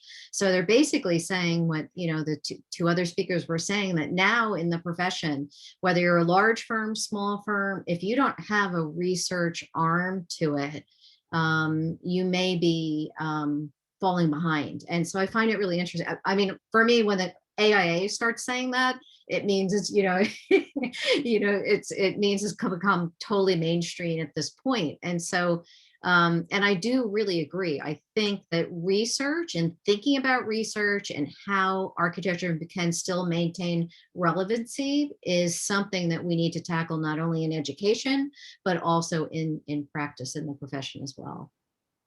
Excellent responses. Liz, don't put your mic on mute, because this next question is for you. It is clear from your students' work that you value hands-on making as a component of understanding building technology, especially in combination with digital workflows. Can you speak a little more about the importance of physical making and how it helps students expand their thinking about technology? I think making is and I may just be old school, but I don't think so. I think the way an architect thinks, or to think critically, is really a hand starting way of thinking of things, and to be able to develop and understand the computer so that you're driving the computer or the fabrication equipment versus the other way around. And so I'm very much drawn into starting, at least initially, hand sketches or models to really think about how form or architecture can move forward. And in technology, it feels a little vocational, but we go over only because we luckily have a car manufacturing, sort of thing going on at school, where students go over and they literally put the gear on, and one of the assignments is they just have to weld two connections. So I think that really understanding, especially teaching to students who have never been on a construction site. Pre-COVID, we have this project called Learning by Observation, where we take them to construction sites, first wood, first steel, and then something for concrete. And they actually have to photo document things, sketch details, and label them, and put it together in some kind of a learning, like a 30-page kind of report, and that essentially is their final exam. We had to sort of adapt to that because of the pandemic, but the learning by observation and learning through making. But I do think that making now is going to be, or at least the way I've become associated with it, is that it's 10% maybe the initial part and the hands part, and then it's become 90% looking at the machine. But I will say that for this PCI grant, it's the first time I'm teaching third year in a 5-year program. And so I've started teaching students, and half of the students, if not all of them, don't understand the nature of scale in the way that I understand scale. And so everything's one-to-one to them. And so I'm like, okay, well, pin everything up and do it at a quarter scale. And so you have 15 students and nothing is to a scale. And there was no understanding of scale. And this is third year, second semester. And I was kind of like, oh my God, there's this whole part that I take for granted that is not being understood. And so I think that there's notions of that sort of come into play. Great response. Rachel or Isla, if you want to jump in, maybe even comment on the 10% making and 90% Stats are always a problem when you put them out there, eh? But no, that rings true. Nope, no worries whatsoever. We have lots of great questions here. Miguel Corona asks, he's wondering if you can give some suggestions of how to be involved in both the professional side of the industry and research and development side. In Miguel's case, only in the professional side. So how would one who is not indoctrinated or involved with the R&D side, how would you suggest getting started? Maybe I can try to address that. One interesting thought or perspective that I can offer is in terms of innovation and future of architectural technologies and where are we going as the profession. One other side that I see that's extremely important focuses on lifelong learning opportunities for professionals. So that means maybe going back to school, getting some courses, focusing on research, because research is a complicated endeavor. It takes years of education, practice, and so on. It's not something that you can just kind of start doing right away. There's some preparation and training needed, but lifelong learning opportunities for professionals is something that I also see as kind of a future development that we need to work on. So for example, in my research group, half of my PhD students are sort of typical PhD students that went into doctoral studies right after their master's degree. The other half are practicing professionals. So I have a practicing mechanical engineer who's still working, but also pursuing a PhD.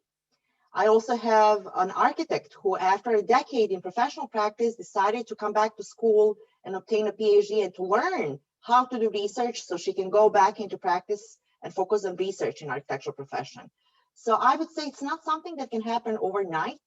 There is dedicated time and effort and training and learning, but being passionate about research, being having kind of imagination and like creativity is also important, but then understanding scientific method, understanding research methods, and then being able to take that and apply to architectural profession. So I could talk about this for hours, but I'll stop here. And then the individual who has that question, if you have follow-up questions, feel free to email me. We can also set up another time, but that would be my suggestion. To always stay curious and learn and try to apply that and bring back to practice. Yeah, and I would just add to that, I think some opportunities we have in the professional world would be to write things like white papers or present at conferences. I really enjoy those because I think they're open to practicing, professionals as well as people in academia. It's a great way to meet people, to showcase, the types of projects your firm is working on. And often you can take a project or something you've worked on and maybe add just a little bit to it. Like if we maybe had done this instead of this other repair, or in think about, and of course this takes time, so you have to have, I think, your company either willing to support you in that or to do it on your own time, which can be difficult. Often if you do that and submit various abstracts or things, you can formalize it, I guess, for the industry to see. So I think that's been a great way to stay involved and also be seen as cutting edge in the field. Great. All right, and then Diego Bouquet has a great question, and this is open to anyone. In order to include this the building performance parameters in their or his studio designs, they have to write scripts in MATLAB, Python, Grasshopper that sometimes can become complex, and writing them is an art or science in itself, especially if they want to inform their designs. What advice would you give to students in balancing the time that they spend in scripting and the time they spend in designing, developing the program, form, context, response in their design studios? I can take that first. What I tend to try and do is just develop a really clear structure for students. And I spend about half the time having students design and present their design in whichever medium they're comfortable with, whether it's more digital or hybrid of models and Photoshop and Grasshopper or whatever they're making.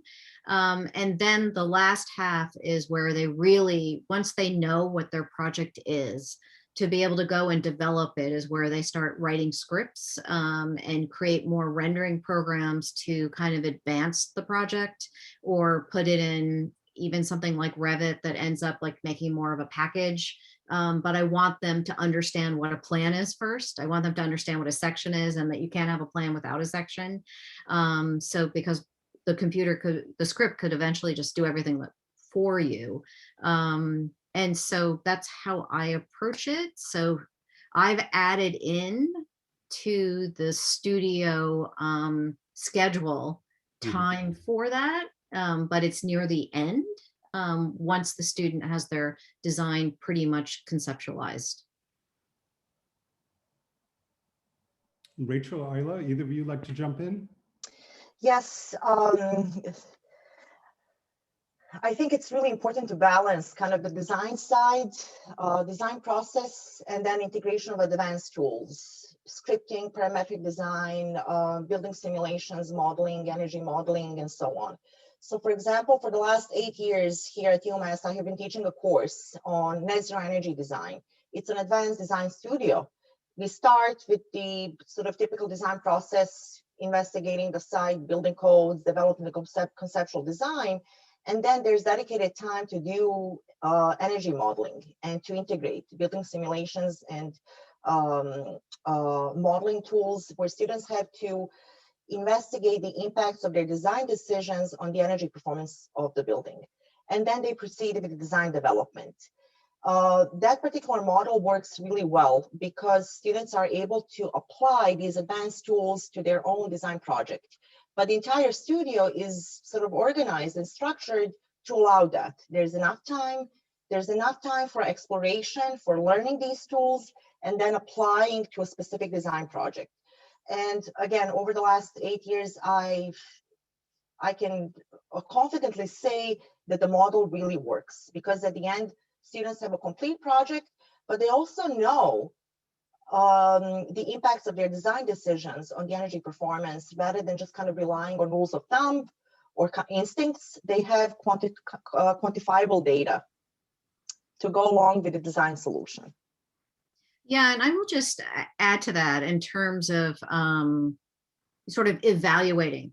So there's kind of this last part, which I think you just touched upon, is how do you evaluate your design? And so how do you evaluate it in terms of sustainability or any aspect of it? And there are an amazing group of plugins that you can have, that students have at their disposal.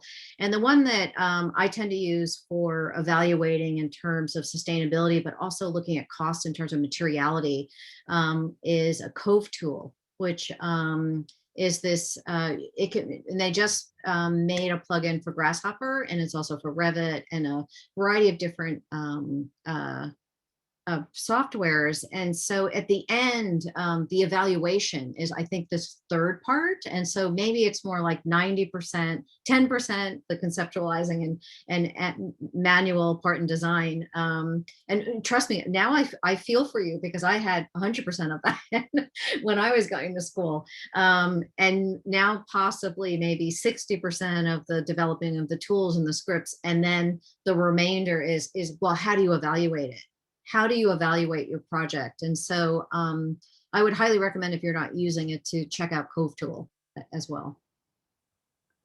Fantastic. Yeah, we use it in our studios, and they are innovating almost daily. Today they come out with a new version. This next question is for Isla. It's from Shravan Arun, one of our students. He's featured on the school website right now. And also he's the head of our Ricker report. He thanks you all for great presentations. This is a question development process. Although this transparency was discussed in the context of the innovation and the industry, Is this notion of transparency and innovation in technology communicated with clients? And if so, how? Excellent question. Let me think about this for a moment. I would have to say yes. For the firms that are openly sharing results of their research and development, yes, but sometimes we also have, especially in writing reports that relate to specific architectural projects, we have to get clients' permissions as well to share that information. And then the question is, are clients willing to share that or not? So we have to collaborate at the end. So for example, if you're working on a research project, specific research project that ties into a specific architectural project, in the end, I think it's really critical that the results of study, that, whether they're positive or negative, they need to be published and shared and peer reviewed. Another very important aspect of the research process is the peer review and objectivity and limiting the bias. Because sometimes, again, for research in practice, we have to differentiate marketing efforts from true research and scientific work. So in publishing any types of results relating to a specific project, we have to ask permission from the client, and sometimes it can be tough. But in our effort to be transparent and to share, I think that's extremely, extremely important, and it's something that we need to work on as an industry.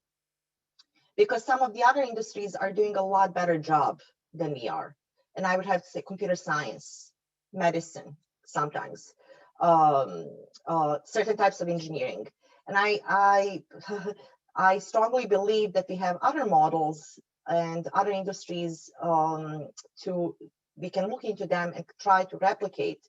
But objectivity, peer review, sharing results as much as possible is something that I'm deeply passionate about and something that I have been working on for the last decade. So hopefully the other firms and not only from the academic side, but from the professional side agree. This is going to be increasingly important, of course, because as our tools become black boxes in a sense, and sometimes even individuals are perceived as being black boxes when they can leverage the tools, and not everybody really understands what how they work. That transparency is going to become more and more important. Rachel, Liz, I don't know if you want to chime in on that. We have lots of questions, by the way, and we're not going to be able to get to all of them. So we have time for one more question, if you prefer. We'll go on to this next question. So this question is for Rachel. And again, this is for all three of our speakers.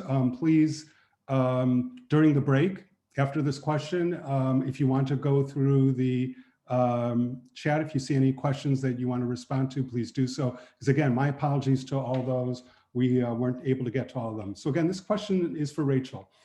Your project points to the importance of adaptive reuse of existing buildings. How have new technologies like drones and photogrammetry changed this type of work? Does it change how you approach a restoration or historic preservation project? Or how do you see the possibilities for older buildings? Rachel. Yeah, it has changed so much since I started working. I've been at Thornton Tomasetti 16 years, and I think about when I first started, I'd go out in the field with my clipboard, and I think we had just gotten digital cameras. So before that, they had to go get them developed at the 1 hour photography place. And you fast forward to now, and we're using drones. And I also wanted to mention, and I'll put it in the chat here, a brand new tool that we're working on that was developed from our core incubator called T22, which uses AI or machine learning to look at photographs of building facades, or it could be of roads, or there's many different applications that it could be used for. And it uses AI to look at damage. It's an automatic damage detector. And we've trained it extensively with photographs we've taken over the many years of being in business on various types of materials. And it can locate cracks. It can rank a crack from a scale of 1 to 5. on how severe it is. It can look at concrete and look for areas of spalling or areas that have failed. And I am just so excited about it, and I'd love to, if anybody has questions or wants to talk further about it, I think it's going to change the industry, honestly. We're used to going up and looking at things hands-on. If we can instead send the drone, do a visual assessment quickly, make buildings safer, and get back to figuring out what we need to do to repair it quicker, I think that's always better. And then on the flip side, I think, it could be a great tool for people who are looking at existing buildings and want to understand better the current condition, maybe before a purchase or before embarking upon an adaptive reuse project, to really understand what they're getting into. And so I'll put some more information in the chat, but I think there's tons of tools that are coming out every day. That's just one example. We've also got a lot of tools we use to mark up issues in the field on iPads and things like that go right back to the office. And so all of that is becoming so much more streamlined. It's been really fun to watch. I love hearing your example of the drone being able to look at spalding and actually really become an analytical tool. That I was unaware of that. That's a fantastic thing. I mean, but I can imagine it. Just sort of off the side, I have the students in my studio are working in a particular area of town that is near the Martin Luther King sort of preservation area, and it's really fallen, all around it to an area that really needs to be revitalized. And so it's hard to know, and half the buildings look bombed out and empty. And so they've developed this idea of adopt a building. So if you come in and do a new building, you have to take one of the other ones under your wing. And they are trying to figure out, well, how do they prove to this developer or neighborhood plan that they were able to do that. So this is like a great example to say, well, you need to get this drone, go around, and it will tell you which buildings. I mean, it's fascinating. It's so amazing. Yeah, no, it's exciting. And somebody said, aren't you afraid that it'll take your job? And it's like, well, no, this is just locating the damage. I think you still need the engineering assessment of like why is it cracked or what to do with it, right, to fix it. But you could just do so much more, so much quickly, and make buildings safer. And I think it's really exciting stuff. So I'll put it in the chat if you want to check it out. I'd be happy to talk further to people about it too. Fantastic. Okay, so again, lots of excellent questions that we didn't get to. We probably could have spent the entire time together just responding to these questions. We are going to take a break now, so I want to thank all three of you for your excellent presentations and remarkable and to the point responses to these tough questions. During the break, because we very much want you to everyone to stick around and come back in 10 minutes or so. We're going to give away a free copy of Isla's new book, Research Methods for the Architectural Profession, who can respond in the chat to the question that Liz brought up early in her talk, which was what edition of Ed Allen's Fundamentals of Building Construction with Joe Ianno, which edition was the longest in terms of pages and which was the heaviest? So the question in the chat, if you want to answer it, and whoever gets it correctly will get a free copy of the book, or the first person who answers it correctly, which edition was the longest and which was the heaviest of Ed Allen's Fundamentals of Building Construction. Again, that's for a free copy of Isla's new book, Research Methods for the Architectural Profession. Thank you. And we are going to take a 10-minute break. We're going to come back at 3:15 sharp when Professor Meni Gopal-Farfard will be presenting, as well as Jennifer Surth and Lucas Trickistan. Thank you, everyone. We'll be right back.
All right, we're going to get started in 1 minute.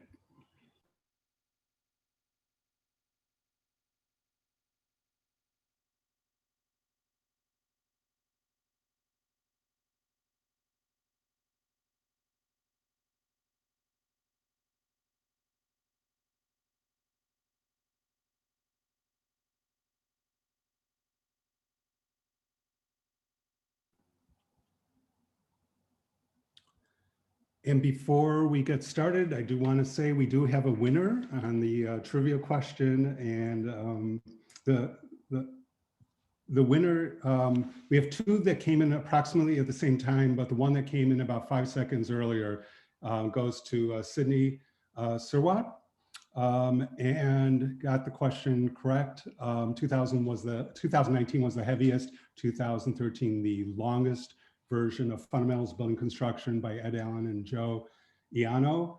And so, Sydney, you receive a free copy of Isla's new book, Research Methods for the Architectural Profession. And Isla, you now have one of our students and soon to be grads who is going to be an expert in the subject of research and development in architectural practice.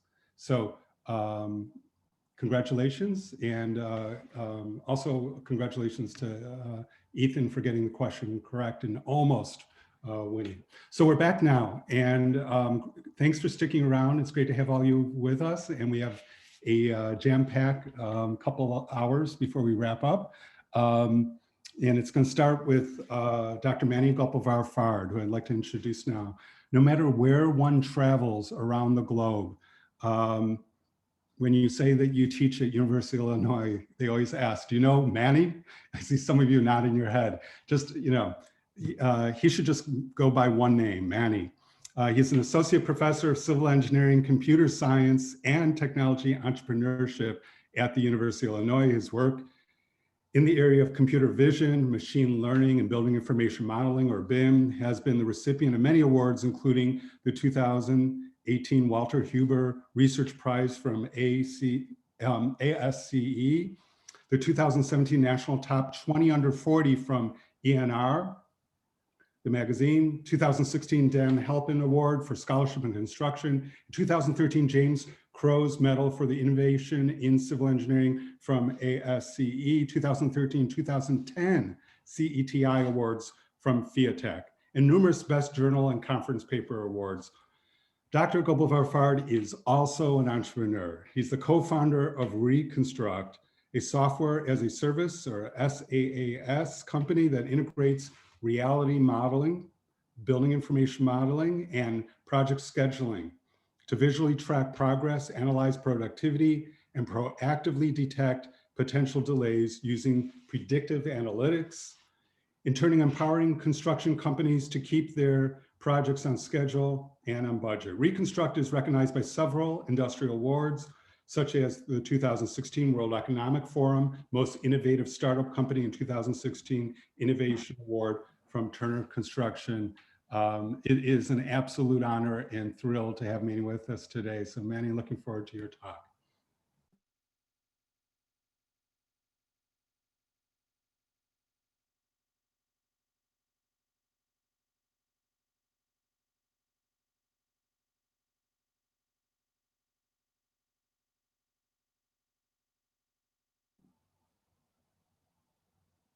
Manny, you want to unmute if you can.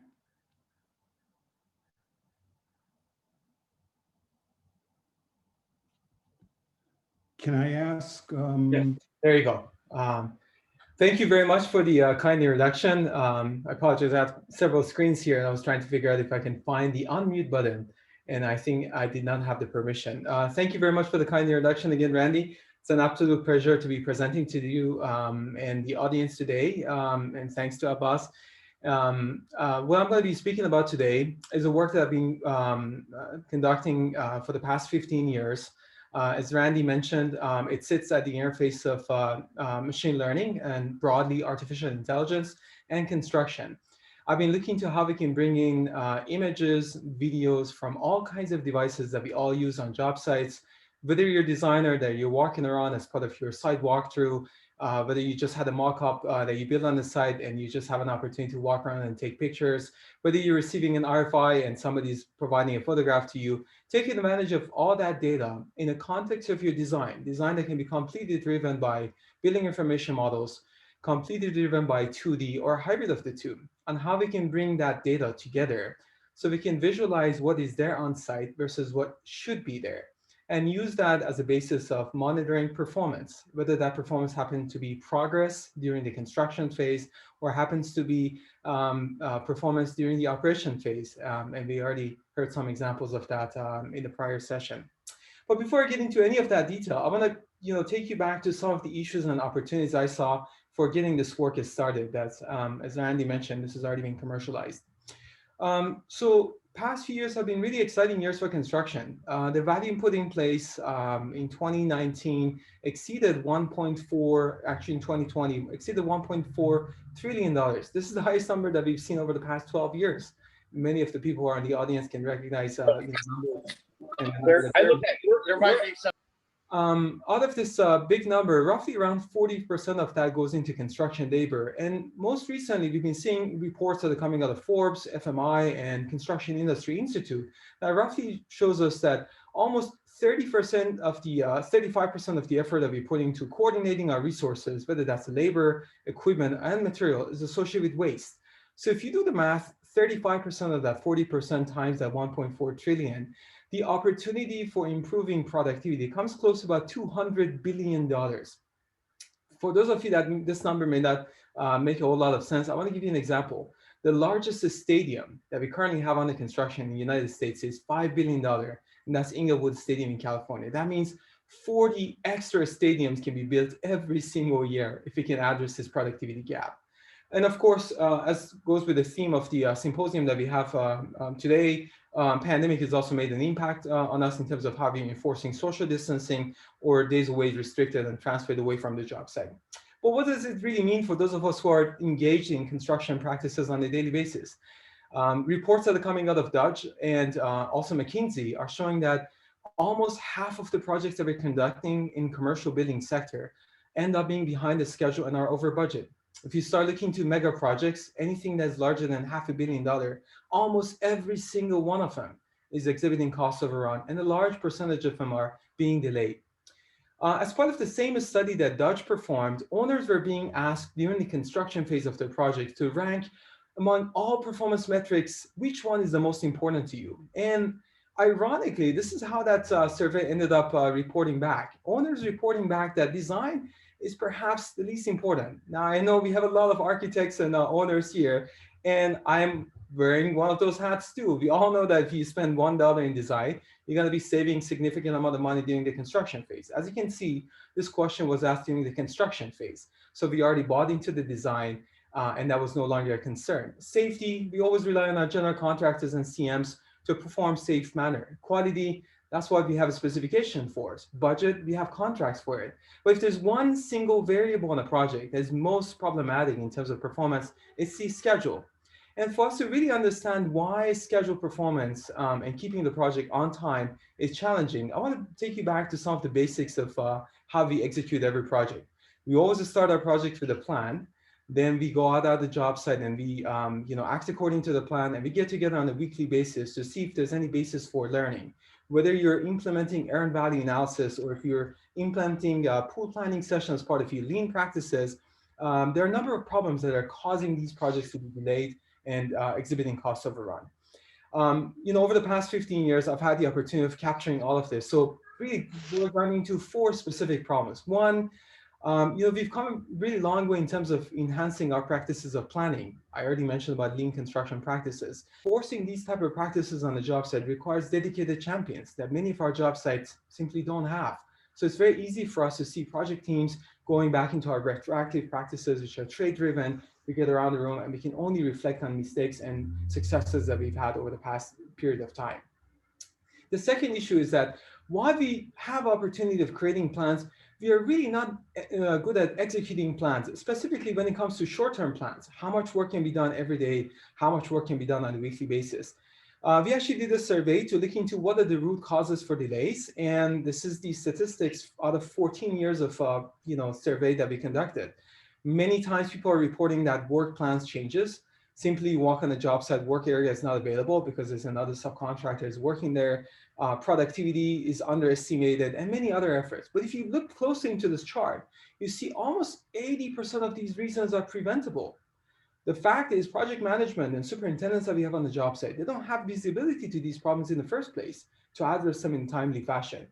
And part of that problem really goes into how we're communicating that progress. Even in 2021, we have the opportunity of visiting job sites. We're walking around, we see people are walking around with 11 by 17 sheets, or maybe more modern plan grid Bluebeam type solutions that are still color coding 2D drawings to really reflect on how much work gets done. Sometimes we don't even trust that information. We wait for an entire week to get into a coordination meeting to see if we can hear from the subs, what are the progress that they've made, what are the issues that they faced. So from the time that the problem happens to the time that the owner, architect, contractor, and the subs are on the same page in terms of real progress, we've effectively lost 1 week of work. Jen and I have an opportunity of discussing this in the context of data center projects. We have projects that roughly we put into $2 to $6 million of work every single day on the job site. So when you have 1 week of delay on your work, this becomes quite substantial. And the last problem is because many of our project teams are understaffed, and that's probably true for everyone in the audience. Oftentimes we rely on central directors of planning to create plans. And oftentimes these folks are not on the job site to get that feedback to improve the basis of the plan and address these problems. So in the context of what I mentioned in terms of the planning, executing, and monitoring the work, I was really passionate about how we can solve this by tapping into a specific type of data that we already have. So on one side, I've always been passionate about application of building information models. I've practiced it, I've used it. If you look into the reports, people are getting a lot of value for BIM, mostly for MEP coordination, pre-construction activity. So one of the ideas that I had is to see how we can extend the life of BIM in a way that is meaningful to the superintendents on the job site by tying them into the schedules that we already have and set a baseline for that performance that we want to be communicating. So this really sets the basis of who is going to do what work for us in what location and at what quantity. On the other side, I was also really passionate about photography. I think it was already mentioned, and we saw some really cool examples of drone prior to this. Today, we see all kinds of visual data being captured on job sites. People walk around with cell phone devices, take photos. Sometimes we rely on professional photography services. Many of us, we have fixed cameras on our job sites. Video taking indoors have significantly taken off over the past 2 years, and drones. Today, construction is the #1 market for drones, and many of us, we use laser scanning mostly for quality control purposes. I was really hoping to find a way that we can tap into this existing visual data, tie that against the design that I was showing you, so I can put everything in the same design versus measurable reality. Imagine a picture that you can click on every single pixel of it, and you can measure length, you can measure areas, you can measure volumes, and even better than that, you can overlay your design that only shows you what are the elements that are expected to be done on today's calendar date, and contrast that against the reality. So if you have all of us who are connected today remotely to this job site, we can all see how much work has really happened and what are the problems that we need to pay attention to.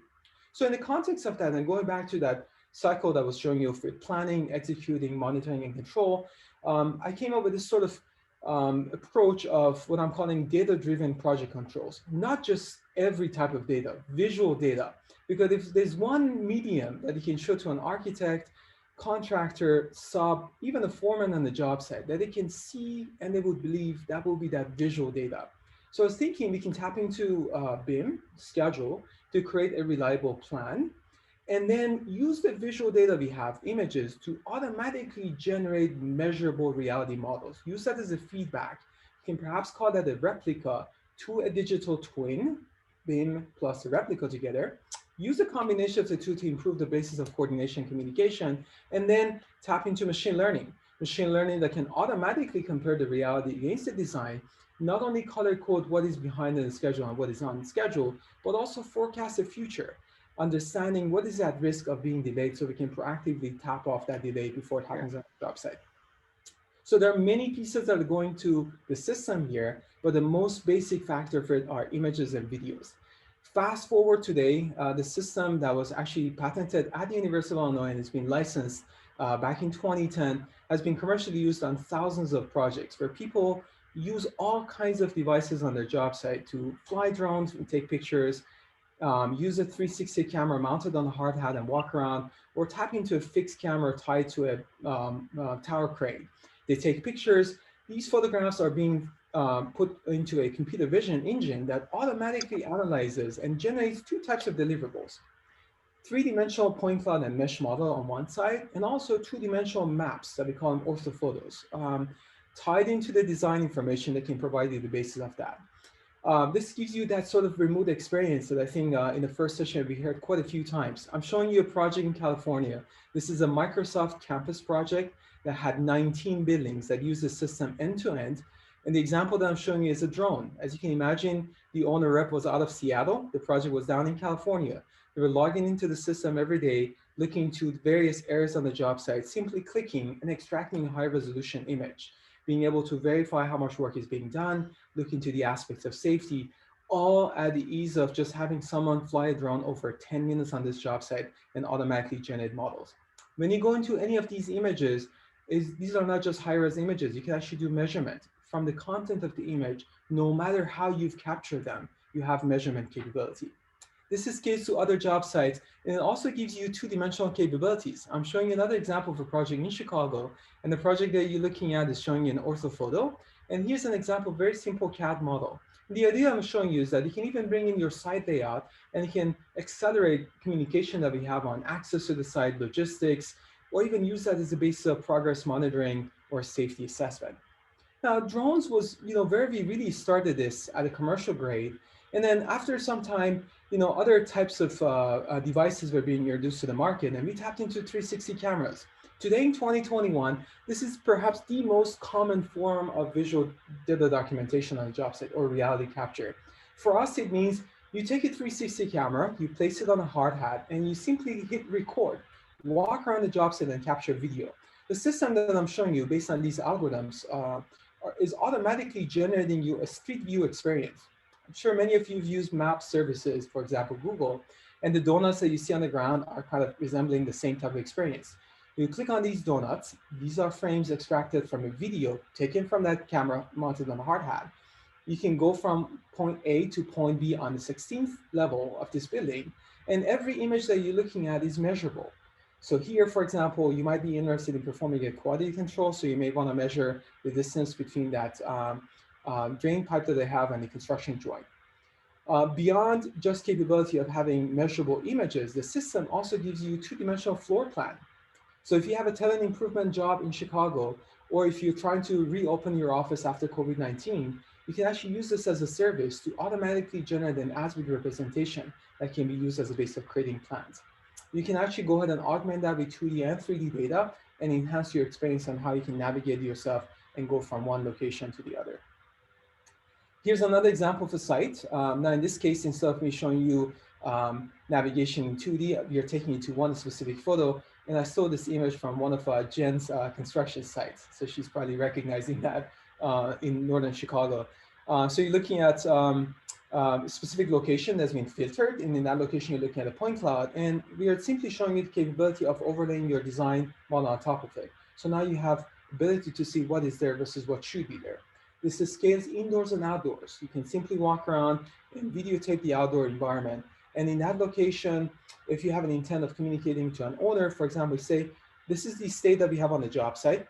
If you want to make it measurable, you can actually see the system has generated a point cloud, but we can also go ahead and overlay the design on top of it for you.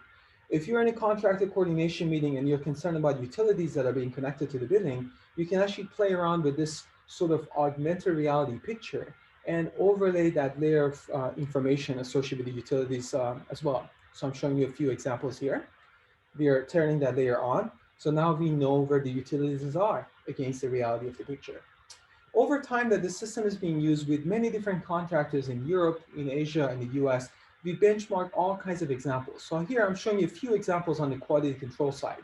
The fact that you're bringing design and reality, for many of us who have had the experience of working in RFI workflows, adds value. Here's showing you a beam overlay that you can use for verifying construction openings. This is the tallest building in Nordic region that is using the system, and you can clearly see the HVAC modules are actually easily fitting into the openings we have. If you notice on the top left corner, we have one extra one, and that gives you an opportunity to go back and reflect changes in your design model if you have a deliverable back to the owner. Here's another example. This is on the East Coast. This is a healthcare facility. MEP model was actually coordinated across various disciplines. But when the contractor ended up installing that HVAC module, you can see they ended up installing as a straight line as opposed to the riser that I have in the picture. You can see the fire protection system is actually hitting that system now. So now you have an opportunity to catch these things, although you've already done the MEP coordination. You have a layer of verification out in the field. It scales to every work package. Even if you have concrete, you may say, do I have an opportunity to check embedments conduits prior to placement of concrete? Here's an example from another job site. If you look into the picture, the number of the sleeves at the bottom of the screen, the blue ones, they match perfectly against the picture, but the ones that are at the center of the picture, they've been deviated against the design. So again, you have an opportunity to catch that and minimize this potential rework before it becomes an actual issue for your other job site. The last component has to do with integration against the schedule. The example that I want to show you is a $1 billion project in Florida. This is a convention center where now every capability of this digital twin plus AI system has been used on that site. And what that means is every day on the project, owner can log into the system and they can find pictures against the schedule in a web-based environment. Model is tied to the schedule. So every day on the calendar, you see how much work has been done, again, how much work was expected. The delta between the two is being color coded, and it's also being forecasted for risk for potential delay. So now when we go into a coordination meeting, we exactly know what are the areas that are problematic and what are the things that we need to worry about to make sure we can address these problems. This capability has been used for a number of different workflows, not only for coordinating and revising the schedule, but also for verifying payment application. This is the example that I'm showing you with Microsoft Project. You're looking at schedule on the right side, and on the left side, you're looking at the design model, shows you the elements that are expected to be done, and the picture in the background shows you the version of the truth that you can use to verify schedule work that has been done. Here's another example of the same project, but this one applies to drywall. So again, the beauty here is that you can tap into any type of data. So if you have drone that is flying outdoor, you can generate the view that was shown before. If you're using a cell phone picture, or maybe video from a 360 camera, you can create this experience for indoor. And it all means closing that project controls loop that I was mentioning before. Now, when we get together in a coordination meeting on a weekly basis, we can all look into one screen, a screen that shows you the single source of truth that is being color coded, not for the past performance, but rather for the risk for potential delay in the future. Every party that is engaged in this meeting has an incentive to be part of the conversation and contribute to how they can minimize potential delay. This is a project in Chicago. This is the Marriott right by McCormick Place when it was under construction with Clark. And we had the opportunity of benchmarking the performance of the system. We were able to facilitate performance to increase from a 46% PPC, percent plan complete, to 70%, and significantly reducing the number of times tasks were being delayed and repeated, all because now you're changing the culture in this coordination meeting by having the team rally around locations as opposed to trades and be more proactive.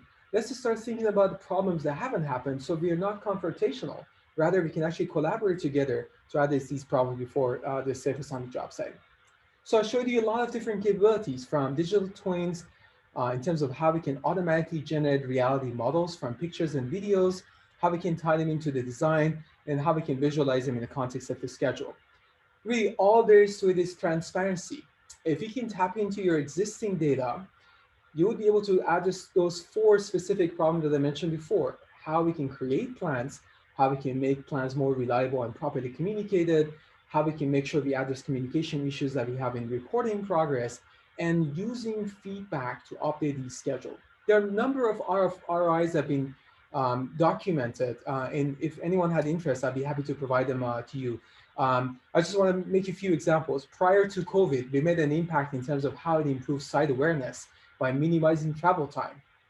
I know many of you have projects all over the map, So if you want to have that sort of remote visibility, it minimizes that travel time.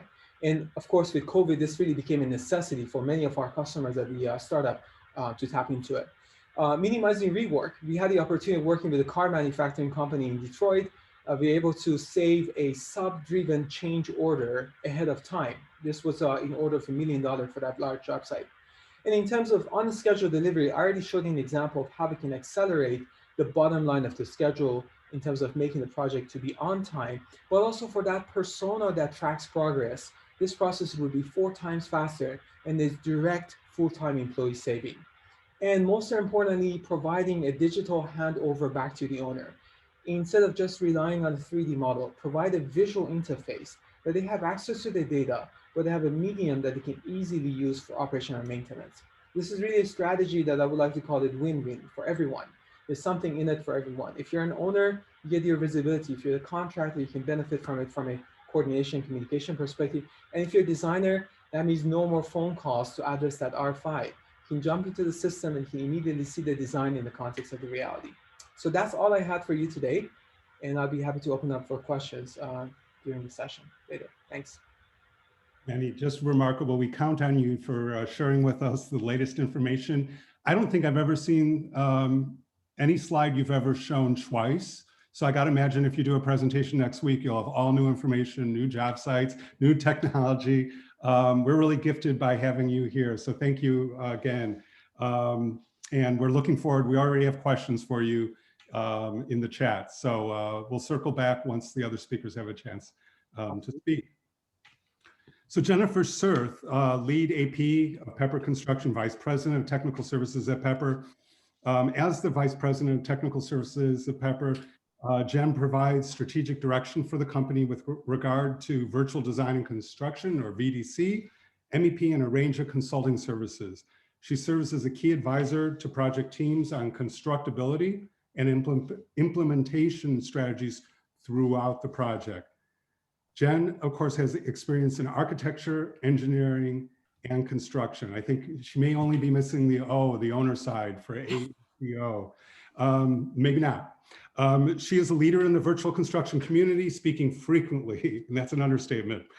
She has been recognized among BDNC's 40 under 40, Built World's top 50 technology adoption leaders, Women in Construction by Construct Tech Magazine, Chicago Building Congress Future Leaders, and ENR Midwest top 20 under 40.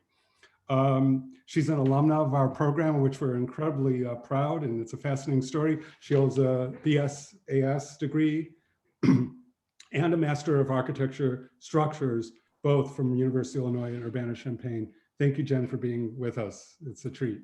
Thank you. You can see my screen and hear me all right? Yes, Oh, absolutely. perfect. All right. So thanks for everybody kind of being here. I'm going to really talk about some of the current state of technology and construction, but also a lot of the future state. And really, this is from the perspective from a contractor. So as Randy said, I started off on the design side and worked my way to construction. And that was partly due to the gaps I was seeing between design and construction with technology. And a lot has changed since I made that switch. So I want to first just put in perspective what our org charts are looking like at construction firms now. So traditionally, when you think of a contractor, if any of you are wanting to go that route, you probably thought you're either using a hammer in the field or you're taking a project management route and managing budgets and schedules. And what happened actually, even a few years after I graduated, is we started seeing this creation of virtual construction teams, which is what I manage. And then there's traditional IT. And what's happened in the last couple years is now we're also seeing this new group coming in between. I call it construction solutions, but you can call it many different names. And that's where we're seeing that blend of kind of that link between operations, virtual construction, and IT. So we have in-house developers, we have people dedicated to field tech, things like that. So now you're seeing positions, I essentially operate like a CTO. You're seeing positions like that coming out where traditionally you would just have a CIO. So that's kind of just to get you familiar a little bit with that. So I want to talk about the why, and I'm sure you've seen this chart a million times, but if you look at construction as a whole, it's been pretty flat in terms of productivity. So the only industry that has been less productive than us in the last couple decades is farming. And so that's because we've been doing the same thing the same way, expecting different results. Well, luckily for all of us, the world is changing quickly. So in 2018, we actually saw about $3 billion of money being invested in construction technology. That was the biggest peak we've seen. And that was very, very small years prior to that. So we're seeing this opportunity and this shift happening, and you're going to hopefully feel that as I continue. So I love this quote: the pace of change has never been this fast, yet it'll never be this slow again. So that is absolutely true, and I feel it every day. But what's really cool is McKinsey did this study and basically said over the next 15 years, almost half of the way we do work now is going to be different. So that can be really scary, especially people that have been in the industry for a long time. For people like me, that's really exciting. But that's all due to technology. When you look at the trends that we're seeing in the industry, and you're going to feel this as I continue, is, you've heard a lot about BIM and drones, and that stuff's all really just becoming a norm in our industry.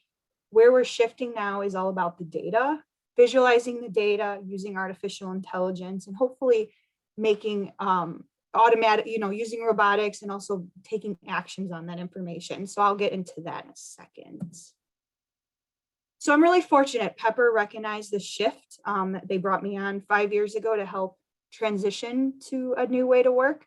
So really, as a business, and there are other contractors that are starting to work this way as well, but as a business, we said, we understand that data and models really are the core of everything we do. So typically we're working in silos. Design teams are designing, they're passing off to us, we're passing off to trades, and everybody's working in their little silos.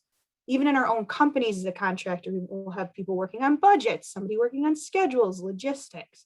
So now that we've created this transparency, bringing in all the data and the models, we're actually seeing silos disappearing, and it's pulling everyone, including our design partners, our trade partners, our owners, ourselves together. So you're going to see that as I go through.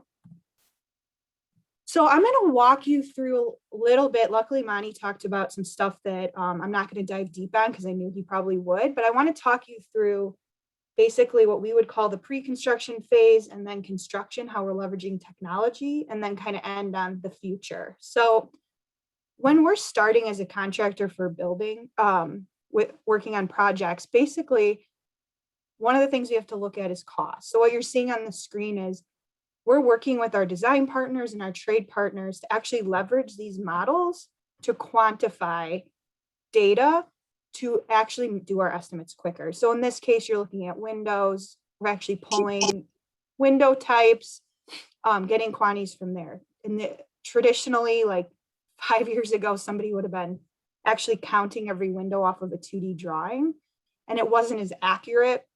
It also wasn't as transparent. So I'm not an estimator, but people that estimate love spreadsheets and numbers. But an owner or even a design partner, they don't want to have to sit and try to digest that. So this is a nice way that we can work together. And this is just part of our processes. If you work on a Pepper job, is we're pulling that information, and now you can see where the assumptions were made and actually, get a better accurate result. The other thing we do is we take the schedule and we actually will tie it to our 3D model. So when you tie the schedule, we call that 4D, the fourth dimension. So what you see here on the right is actually a webcam. The left is a 4D model for Columbia College that we just wrapped up in Chicago. And what you're seeing is we're now using this for planning and also progress tracking, like Monty was talking about. So when you look at a schedule, it's really hard sometimes for a client to really understand how to read it. And also it's really good for us to build this virtually to verify what we're doing. but more importantly, it's a way for us to communicate. So on this job particularly, you can see in the back, there's train tracks. The CTA needed constant updates on what our plan was, where we were at with progress, where we were going to go. And so we were able to use this data, just constantly export out a video for them and let them see what we're doing, which allowed our team to actually be focused on working back in the field and not drawing like all the stuff Monty showed you, drawing on drawings, and they get to do what they came into construction for. Same time, we're leveraging drones. I think Monty definitely showed a lot of this. I think people traditionally think of drones as just taking images, but we're actually leveraging them for so many different things. Not only what you were just seeing with progress tracking, but using drones and photogrammetry.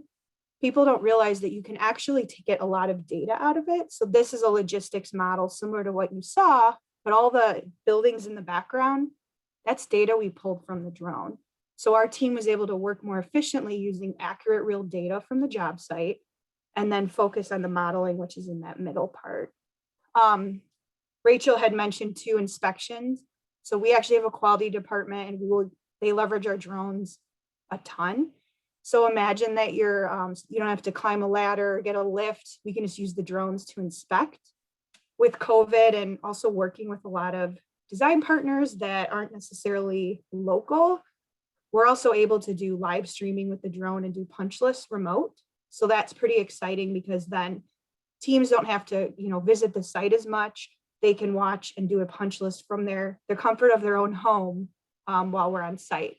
We also have thermal cameras, so we'll do heat loss analysis. There's lots and lots that you can do with drones, and we're growing that team significantly. So with all that information, we're taking those same models and we're using virtual reality. So what you see on the screen, we use the Oculus Rift. You can be fully immersed in environment.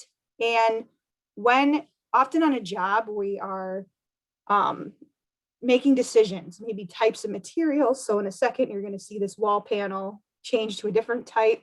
And you want to understand what the ramifications of that. Just because something looks nice, if you're an owner, you might not be able to afford it. So instead of building physical mock-ups and going into spaces and disrupting people, we're able to do these virtual mock-ups all in-house. So now when we work with, you're going to hear from Lucas next, when we work with partners like SOM who are very sophisticated, we might take more of a backseat and add in constructability items, and they'll take the heavy lifting of design. But the nice part is, as a contractor, we're able to flex. So we have some partners still in 2D that we can take on this scope. But additionally, things like smoke detectors and fire alarms are things that might not show up in a rendering, but can cause rework and headache down the line if they're not properly coordinated. So it's really nice having these tools in-house, and I have someone actually completely dedicated to this now on my team. And Monty was talking about reality capture, so I won't dive too deep. This is actually our Wrigley job, but again, instead of the old school way of taking tape measures, we're able to bring out laser scanners, and all the color that you're seeing coming in is actually models that we were coordinating.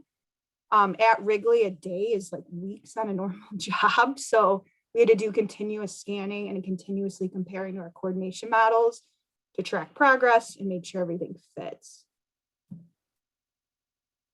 But what's awesome about modeling and where the industry's headed is a lot with prefab. So this is actually the Arkansas Art Center with alum Jeannie Gang. She's the designer on it. And what you see in the upper right-hand corner, all the little blue waves, that's actually a concrete roof structure we call the Blossom. And all of these trusses that you're seeing, those are purely to hold up formwork to create that shape. So I'll play this one more time. What you see is there's thousands and thousands and thousands of trusses. No 2 trusses are alike. And so we decided to prefab all of those. The upper left image is actually in our shop in Chicago. We prefabbed every truss from a model that my team created. They shipped them out to Arkansas and they just quickly installed them. So it was super fast and allowed them to really keep that quality of work. And this is actually a big reason we were hired on this job, because quality, and especially with complex shapes, are very important. And obviously we look at prefab and all opportunities.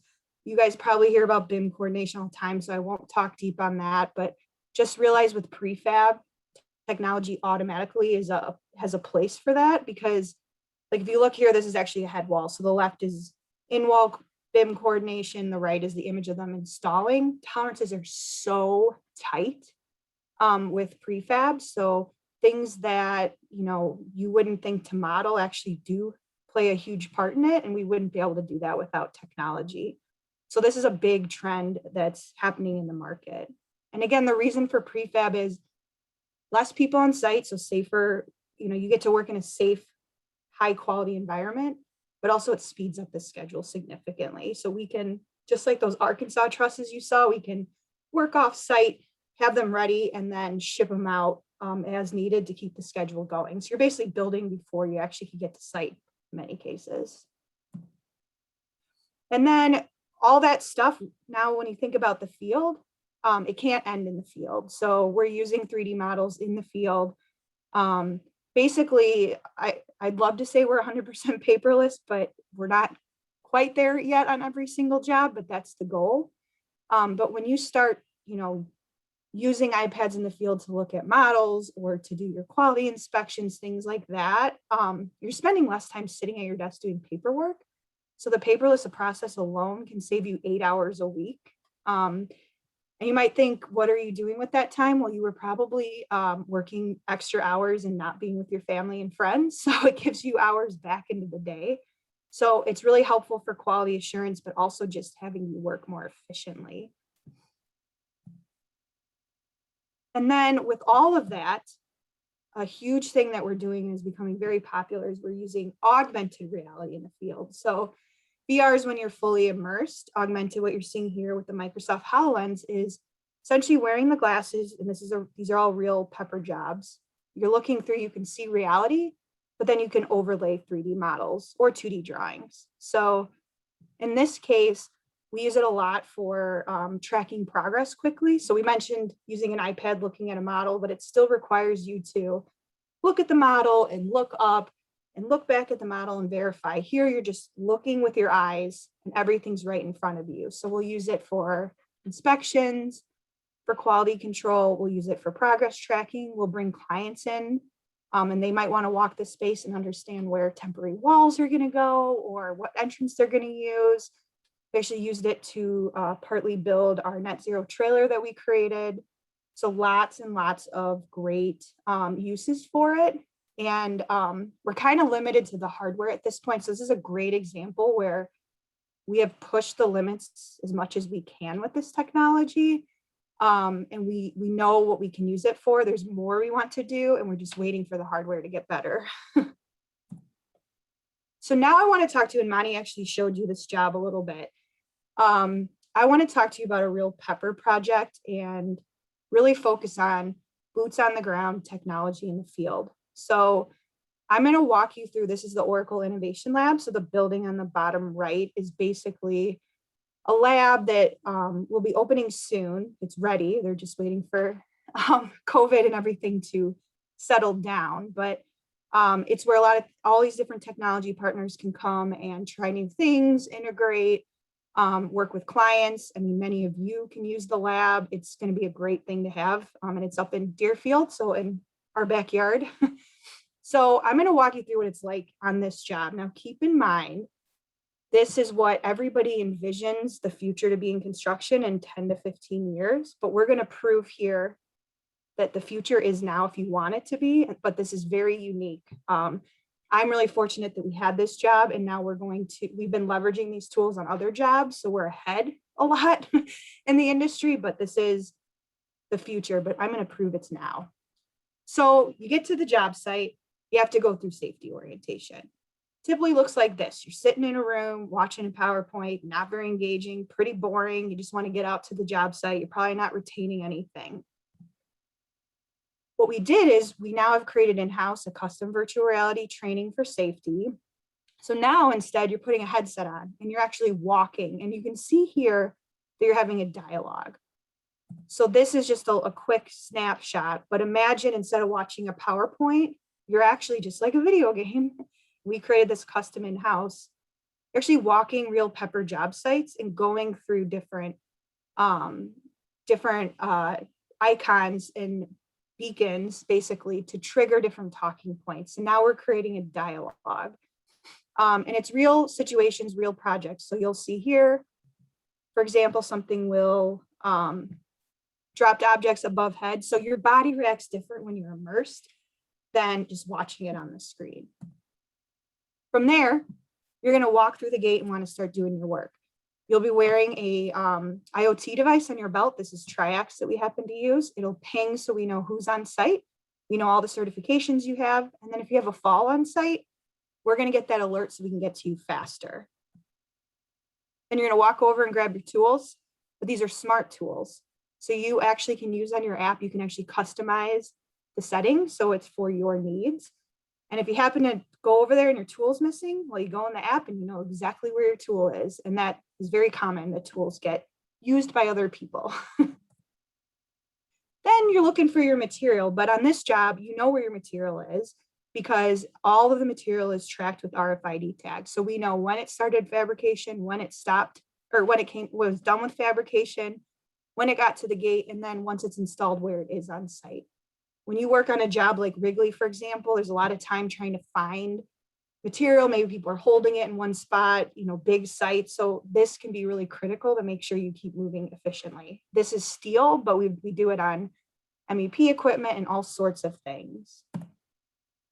Then you walk over to use the crane for that material. This is versatile that we're using on more projects now. It's an IoT device on the hook. It has about 7 different sensors. And it is basically managing what you're doing with the crane and reporting out to you. So it'll tell you how productive you've been. You can look at, okay, I was only leveraging the crane about 70% of the time.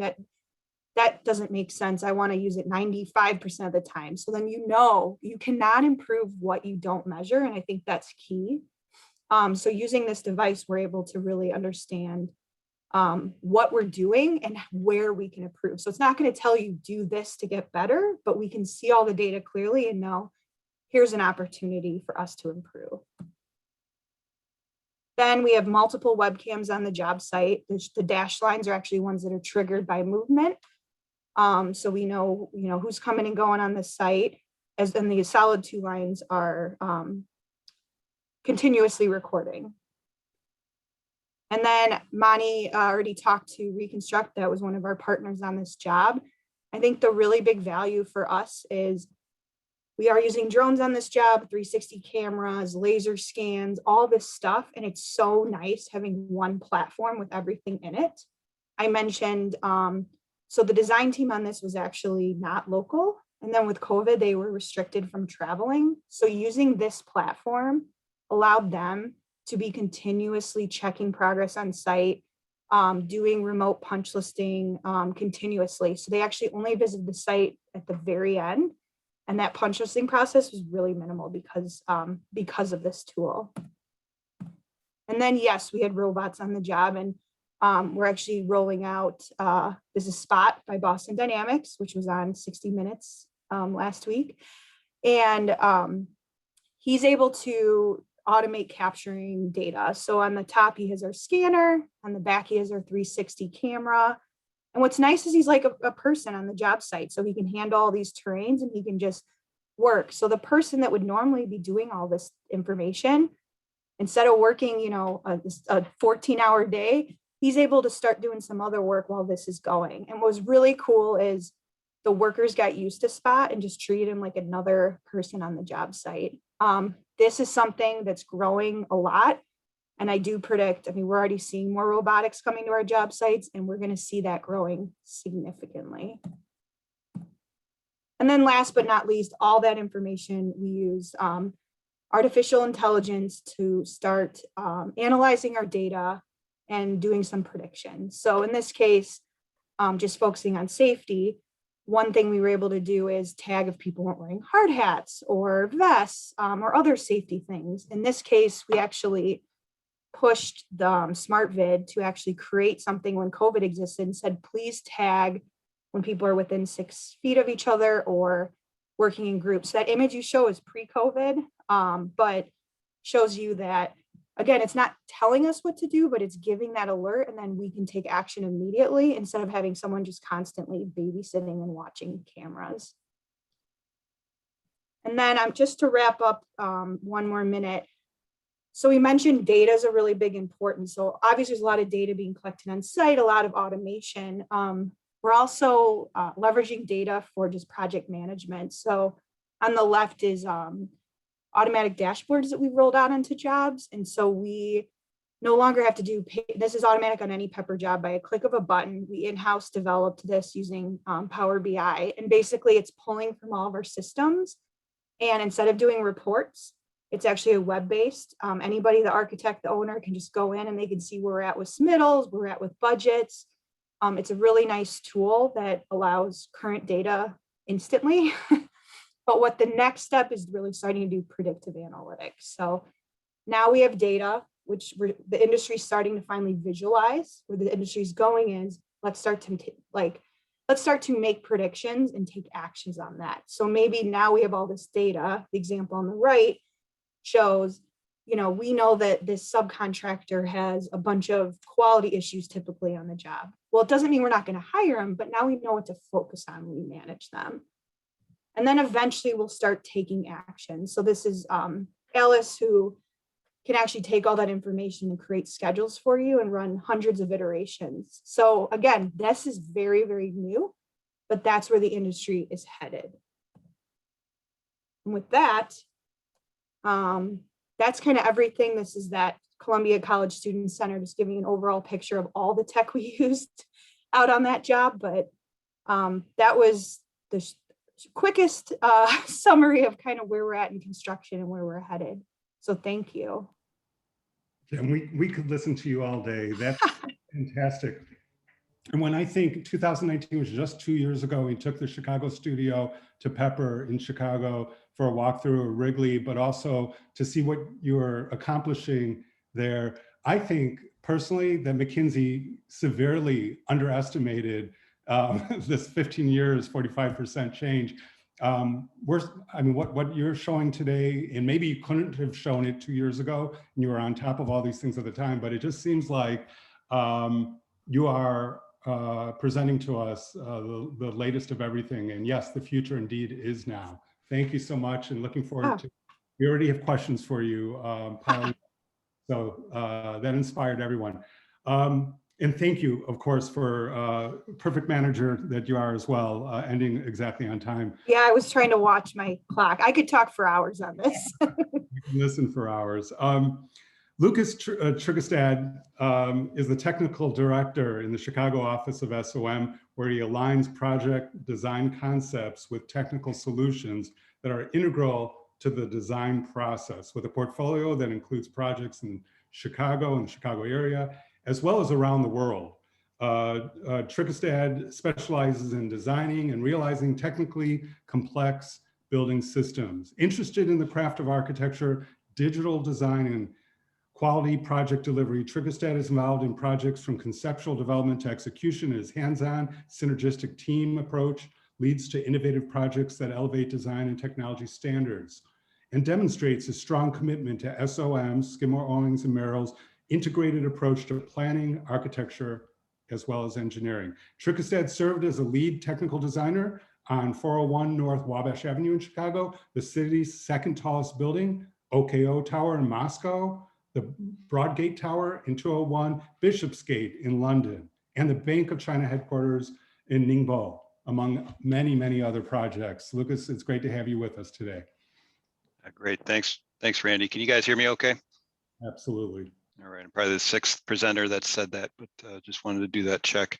And before I dive into the presentation, I wanted to reflect on one of the questions that we were posed as panelists, which was, how is COVID going to impact what we do? And watching Mani's and Jen's presentation, it really reinforces the fact that, thank goodness, we had folks like them that were looking at the software and the practical application of tools and software for us as architects and engineers to continue our participation for construction sites throughout, not Chicago, Illinois, and even the world, because we were able to pivot real quick and construction still went forward and we were still able to participate through the use of what they presented and the fact that it was ready and available for us to do that. So it's great to follow up their discussions and be able to answer that question in real time now that we've had a year experience with it. So, as Randy said, I work for Skidmore, Owings and Merrill. Most folks are familiar with the company. One of the things I would reinforce is that we're a collaborative of architects and engineers. We have architecture, interior architecture, urban design, structural engineering, civil engineering, building systems engineering, sustainability, you name it. As a design discipline, we have it in-house. And that's important when it comes to our ability to collaborate, especially with the use of technology. And I got some of our hits on the screen here that we're cycling through. Most are familiar with, the titans of Chicago, like Sears Tower and John Hancock, throughout the, and then the Burj Khalifa, which is the world's tallest building. In my 20 years at the firm, I've had an ability to work on projects both locally, Chicago, but on 5 other continents throughout the world. And I state this because I think there are 2 items that are consistent through the legacy projects and then what I've witnessed, and that's our commitment to research and innovation as part of these projects and our commitment to the use and the progression of technology throughout all of these projects. And it doesn't matter, we're known for our large scale mixed use high rise projects. I got some of my favorites in Chicago, like Inland Steel. We've researched and we've developed things like the bundled tube core on Sears, or some say we invented the curtain wall, but that continues, and it's on all the types of projects that we have, not just the large scale ones. My first project as an intern 20 years ago was actually a bus shelter for Chicago. So we hit a lot of scales when we work. And as I said, I think one of the elements that is consistent in our work for the past 85 years is that our projects are rooted in research and innovation. And some of the recent things we're doing, we make sure we're partnering with industry, we're partnering with academic institutions, such as, the Center for Architectural Science and Ecology. Things when it comes to research and innovation, we look at components and assemblies, whether it's this heliotrace facade, where we're looking at operable facade elements that help shade and help our buildings perform. We look at materials, especially when it comes to sustainable materials, and how can we use timber tower for projects that we may have designed typically in steel and concrete that may give us a better approach to sustainability in the future.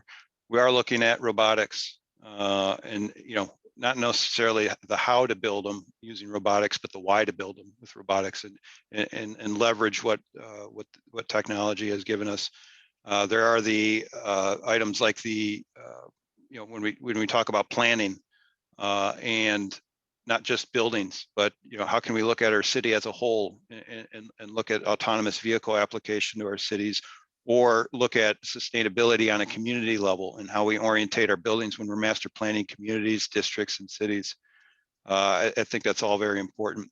We have projects that we've partnered with industry, and we look at different materials or in different ways to apply the materials, like we see with Amy, which is additive manufacturing or 3D printing.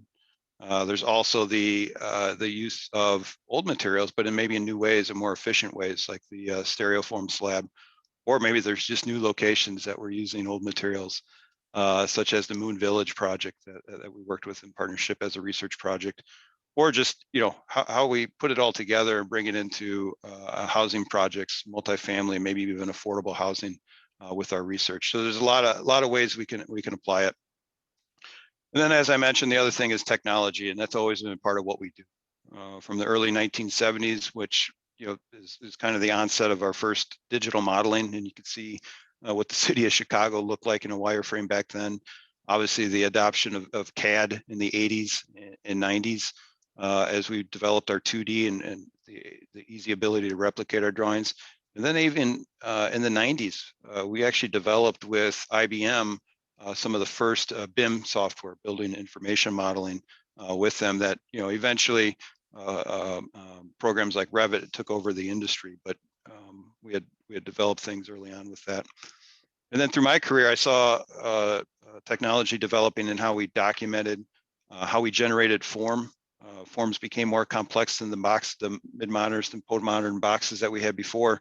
And that was through the adaptation of computers and what we were able to do with scripting and helping us generate form. There was also analysis, whether it's parametric modeling or softwares as we analyze daylighting.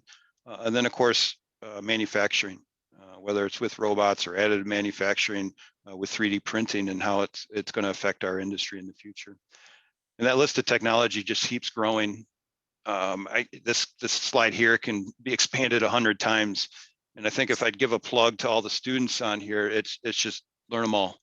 Do as much as you can to get access to these softwares, understand the use behind them, how to use them, and then come to us in the industry, and we'll show you the why behind why we're using these things as we work with our clients and work with our partners on the construction side as we build these buildings. And a lot of it is around energy modeling, is around performance and high performance in our buildings. There's many. I heard Cove Tools mentioned earlier today. Absolutely. We really get into the shoebox energy modeling early on, and then dive into that energy modeling on a component basis as we work forward. And there's other things that we have, like we have our own wind tunnel in the office when we're trying to make efficient use of materials, especially on the structural side, and it's important from early concept onset. So I think another question raised to us panelists is, how is technology, what opportunities, challenges are out there? And I think one of the single biggest challenges that we have is climate change. And so as the industry focuses on its efforts to confront climate change, we're leveraging our legacy innovation to work towards a zero carbon future, using that research and innovation I mentioned, and of course, technology to do so. And we had three main objectives that I'll follow with this presentation, and it's about improving energy performance, making smarter buildings with that technology, and reducing embodied carbon. So I do have 5 case studies. Each one of them has a little bit different approach to what we're doing. The first 2 will actually be built work. One at the campus here at University of Illinois for the engineering building, as well as in my own backyard of Chicago with 800 West Fulton, which is an office building. Both of them have targeted and are likely to achieve LEED Platinum, with the engineering building on a path to net zero. So that's real world application. We have a effort here around embodied carbon with this SLM, which we call the D-spec, and I'll get into that. And then we have 2 research projects that you may have seen, but I'll describe in more detail. One being the stereoform slab, and then AMI, which I mentioned, which is the use of additive manufacturing. So let's start with our University of Illinois engineering project, the campus instructional facility. We all know we have a very successful engineering program at Illinois, and as a result, every single discipline within engineering has their own building. But there's such a need for classroom space on that campus that we were engaged to design and create a building just devoted to engineering classrooms. That project is on the North Campus, North Engineering Campus, directly adjacent to Granger, Talbot, and across the street from Kenny Gin in this location here. You can see the Bardeen Quad in the middle there. And this, like I said, there weren't a lot of administrative functions around this. It was just classrooms, in big classrooms. Flexible learning and active learning. The pedagogies around that were around big spaces, of 500-seat auditorium. It was around new ways to instruct with a classroom in the mount around that you've seen at some of the universities. And of course, centered around flexible learning space, where you can manipulate the furniture, have these big classrooms, but yet manipulate the furniture to fit the different classes that need to be taught there. And of course, with any new university building, ideas for collaboration and spaces to be created around that, whether it's just a happenstance, what we call in the office world, the water cooler moment, or around the the elevator where you're able to talk and learn to your professors and fellow students, or collaboration spaces outside the classrooms as you're maybe waiting before or after classes. And of course, areas around the coffee shop that are always important. So we designed a space that was built upon that public corridor, where one side had flanked the core functions as well as some of the smaller classrooms. And then on the other side, we had these long span classrooms. We're able to fit in a multiple of arrangements and sizes for classrooms, as well as this 500-seat auditorium that you see here. And I love this image because it actually talks about the embodied carbon story, which really starts with use less material. And you can see that embodied in this rendering, and hopefully soon in the built work, that we didn't clad a lot of the structure. You can see the columns, you can see the cross bracing in here. We didn't apply a lot of materials, flooring materials, to the steratorium here. It's concrete. That is the structure. And then if you think about the MEP systems, it's just radiant panels. And that's what you see in the ceiling here. It's white radiant panels that do the heating and the cooling for the facility. And we celebrated those. Again, it's not a separate ceiling. So, again, that's kind of the basic principles of reducing embodied carbon, is reducing the amount of materials. And we think it's for a good collaborative space that'll be enjoyed by students in the many years to come. And then we also know that high performance design also enhances learning. And we came up with a series of strategies related to energy, water, health and environment, and materials, and had a lot of discussions early on with the university and our developer client to move it forward. Oh, and by the way, I forgot to mention, this is one of those rare public-private partnership projects on the university campus, and one of the first ones. And we had great leaders both on the university side with Lang Lu and Doug Reddington, as well as our developer client, Vermilion Campbell Coyle, and Pepper. So Jen's organization was actually the contractor built this. So there's a lot of lineage there. But Liang Lu was actually a professor of mine when I was on the civil engineering side of things. I've had a lot of tough clients, presidents, chairman over in China, but have a professor as a client, that's a tough one in your future, but look forward to it. So we had a lot of strategies around high performance design that we were able to implement. Some of the main ones that got us to our path to platinum in net zero is the use of ground source heat exchange underneath our Bardeen quad over there. We integrated dynamic glazing on those east and west facades, which we know can be tough, especially in the late spring and early fall, which I'll talk about a little bit more. And then, of course, those radiant panels that are more effective, especially when it comes to large classrooms and large amount of people within those. So with some simple strategies there, we're able to reduce the energy usage. Dynamic glazing was an important part of that on the east and west facades. We're working with a company called View, which actually has University of Illinois ties. I think they're also just went public on the NASDAQ. So feel free to look them up and research them. But we're using View glass on those east and west facades to help create or really block that sun when it's out there. Oftentimes we all know there's a shade. We can use shades and blinds, but those are static often. And once they come down, they hardly ever come up. So we design these great vistas and windows to allow daylighting to come in. But we never take advantage of them because at one point during the day, we had to drop the shades. So that's unfortunate. But as well as, the energy, that heat comes in through that insulated glass, and shades do not reject that because it's already inside at this point. So this is a great technology that we're able to apply to the building and enhances the occupants, both from a thermal standpoint as well as the delight of natural light coming into the project. This being an engineering building, we also wanted to focus on enhancing and pushing the envelope, no pun intended, for structure. And we know of brick was traditionally a structural system, but it soon became just a cladding material in a veneer system. But we wanted to go back to the roots of what brick could be and keep it as not only load bearing and an external, keep it load bearing from a structural standpoint as well as an exterior cladding element. So there's a lot of those elements. When you go out there, you see 3 and 4 stories of brick out there, and none of those lines of of clips and flashing that you typically see, because we're celebrating what brick can do as a structural element. We optimize structure on the inside, and you'll see this in the auditorium where that long span is. Again, we know what a steel wide flange member looks like, but when you analyze the stresses behind it, you understand where those stresses go. And with anything, that's where you want the material to go. So it was actually a research project with the University of Illinois in developing what these beams can and should look like when you study the stresses. And we applied those to the long spans of the auditorium, as you can see here, and in application as they're being constructed out on site. And those same things that we did on the inside are reflective on the outside with that exposed structure. Well, it's the architectural concrete, it's that those steel beams and columns, as well as that load-bearing brick that we're able to put opacity. That was one of the other strategies from a energy usage standpoint.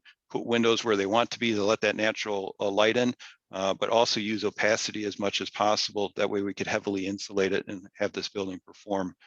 And we're very happy with how this is turning out. Substantial completion has been rendered, as well as and this will soon be occupied, hopefully, with students in the summer and the fall here. You can see the glass facade, that the view glass that hasn't been activated yet, but it's in practice. So we're very happy with this project, and it's hopefully you guys will be too as students. Another one is 800 West Fulton. This is a office project west of the loop, west of the river, in the Fulton Market area. We're very excited with this one as well, and it's actually getting a lot of interest as it's nearing completion.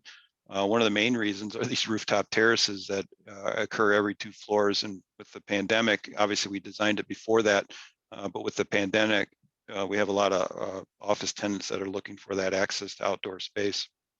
So it is an 18-story office building with a significant amount of retail at the bottom that you'd expect in the booming Fulton Market area. There's a lot of great elements to the project, like this cross bracing that actually perturbates in the thermal stresses that are required, but it's the lateral system for the building. But I won't go too much into these, because what I really do want to talk about, well, let me talk about a few other things. We did implement this long span floor plate. We don't have a center core building. We were able to place it on the west side of the building, the core, which allowed for these long span office spaces that we think the tenants will enjoy. But what that also does, as we're achieving LEED Platinum for this one, is create a lot of opacity on the perimeter where you don't need it for these core spaces. It allows us to make the glass where we want it on the east side and some of those southern vistas as well. That then is complemented by these long span office floor plates, as well as these terraces that flip back and forth every 2 floors for all those tenants. And then we also have a new system, and when I say new, it's new to commercial office buildings in our area, which is a VRF system. So it's very progressive when it comes to that commercial office market, but we're able to convince our developer client to utilize it, and we're starting to see tenants come in, and so we'll see that thermal comfort. But one of the things I wanted to highlight this building is actually we are LEED Platinum, we are well certified, but we're also going for a wired certified platinum, which is I think one of the first times we're using that. And it's smart building features. It's how do we create the building to be smart and as a result efficient, whether it's radar sensor control systems to detect occupancy, control the HVAC and lighting, and track space usage. This also allows the tenants to control and adjust that lighting for their own personal comfort, as well as the temperature, and thus getting energy savings just via their own smartphone. And as a result of this, you have real-time performance metrics to incentivize the reduced energy usage. I could see some tenants maybe getting in competition with each other as you're able to track your energy usage, or maybe it's departments within a company. We're all aware of destination dispatch in our elevators, where you work on a certain floor, you don't have to push the button. It can recognize as you're going through the turnstiles. But that's what we're taking even a step further with these turnstiles, to recognize where you're working, or even checking in a visitor, and it'll tell you the exact elevator to go without pushing a button or even stopping at that concierge, because it's all done with your smartphone. And then of course, building-wide connected community-centered spaces. They're throughout the building, whether it's on the ground floor, the mezzanine, We have an amenity floor above this, as well as some of the rooftop amenities, and you're able to track usage of these spaces and see when they're free to potentially use it. So we're really excited as this building comes on board, as well, especially with its response to the pandemic. We'll see more and more tenants utilize it. One of the other aspects that I mentioned is our focus on the use of low carbon materials, and this is that de-specification effort. A lot of time has been spent around operational energy these past few years, and for good purpose and good reason. But we also want to take a look at, and that's kind of the cradle to the grave approach, but we also want to look at cradle to gate and cradle to practical completion, the embodied carbon of both the development of the material as well as its construction. And so we focused an effort, and when you think about that, these first two columns here, these first two bubbles, we recognize that operational energy is a big a big percentage of both our office as well as residential. But if we are able to improve that operational energy, now it's the construction and the materials themselves that occupy a big space around embodied whole life carbon. So and within those elements, we recognize there's certain pieces like the upper floors of the structure, the foundation, the envelope that occupy a big amount of that space. So we want to focus our efforts and time on that as well when it comes to how we design and construct things. And so we've done this de-specification effort, which is the combination of decarbonizing, reducing the life cycle carbon emissions, as well as reducing the global warming potential, as well as dechemicalizing, which is minimizing and eliminating chemicals of concerns to benefit the occupant health and reduce persistent dechemicalization of the planet. And this is something we're applying to every single specification that we write coming out of SOM. And a lot of this in two pilot projects were two I've already mentioned with the University of Illinois project, as well as 800 West Fulton, where we began to look at the declarations around the EPDs and the HPDs about the materials we use. One, if you're not providing those as a manufacturer, you no longer are in our spec. And then once we do get these, we're able to look at a good, better, and best approach to how we specify materials, as well as maintaining all the things we need to do from a performance and quality standpoint. And thus you'll see our specifications are reflecting this.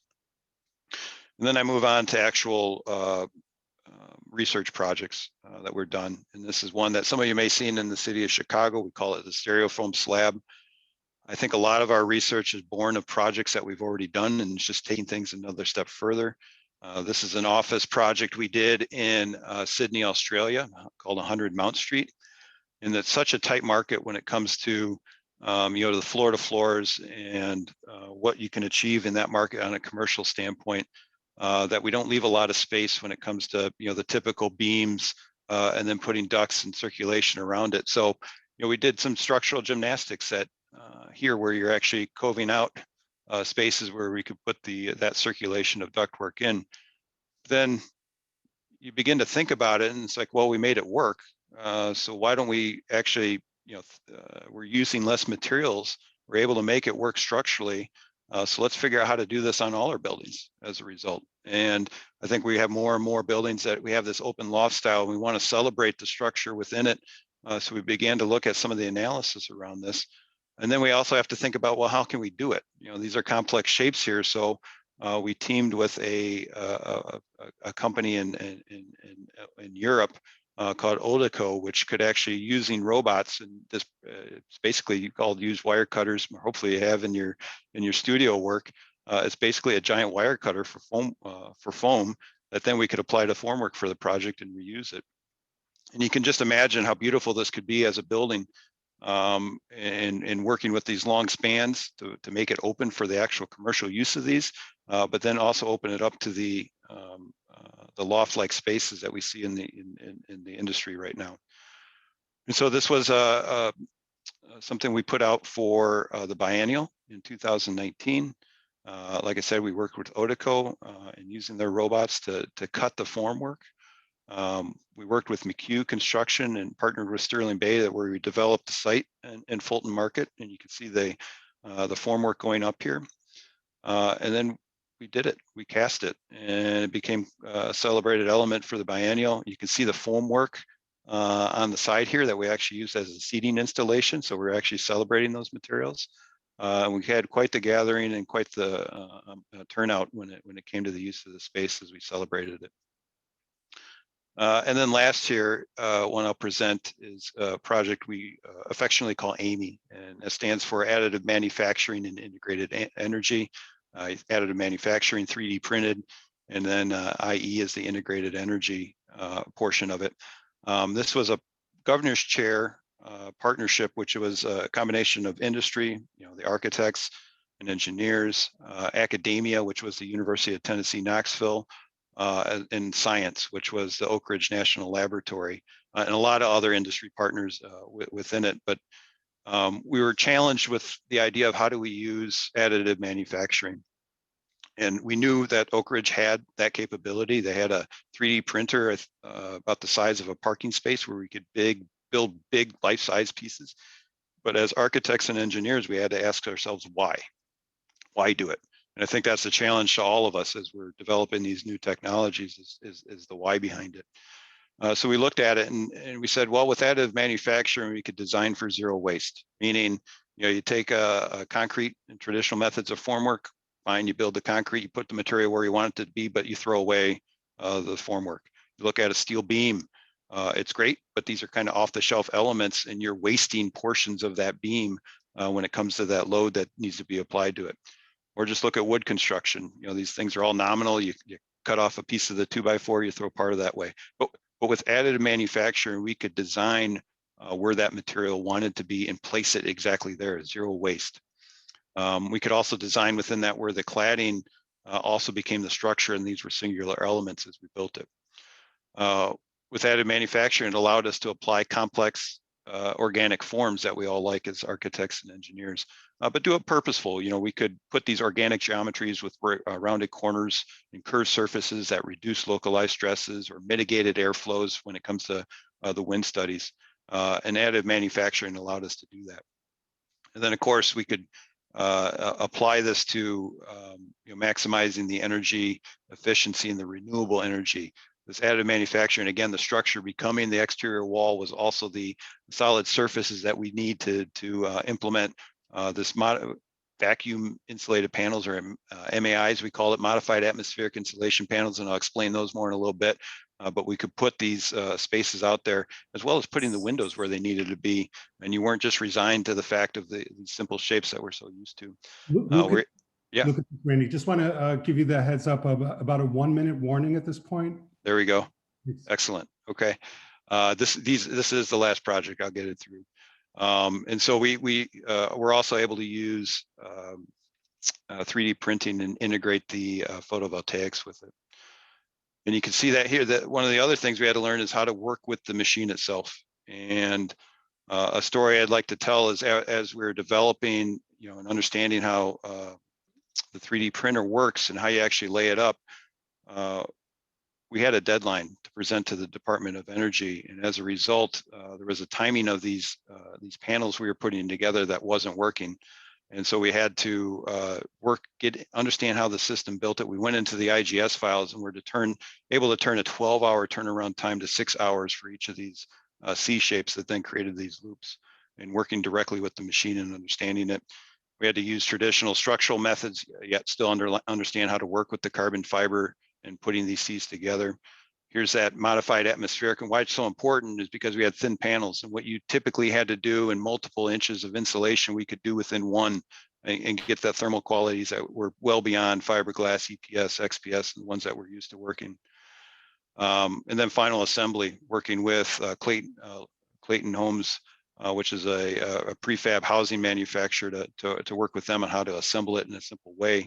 We knew these things had thermal stresses. It was going to be on the road, so we had to work with traditional methods on how we put these together from a stressing standpoint. The application of photovoltaics, and then we had to think about where we actually wanted to implement these things. And it was great. We on the Oak Ridge's facility, we were able to open up on time to the Department of Energy.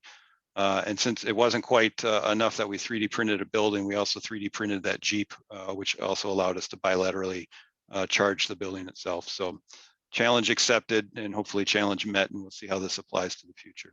And with that, that's it. That's fantastic. Great job. Lucas, that's amazing.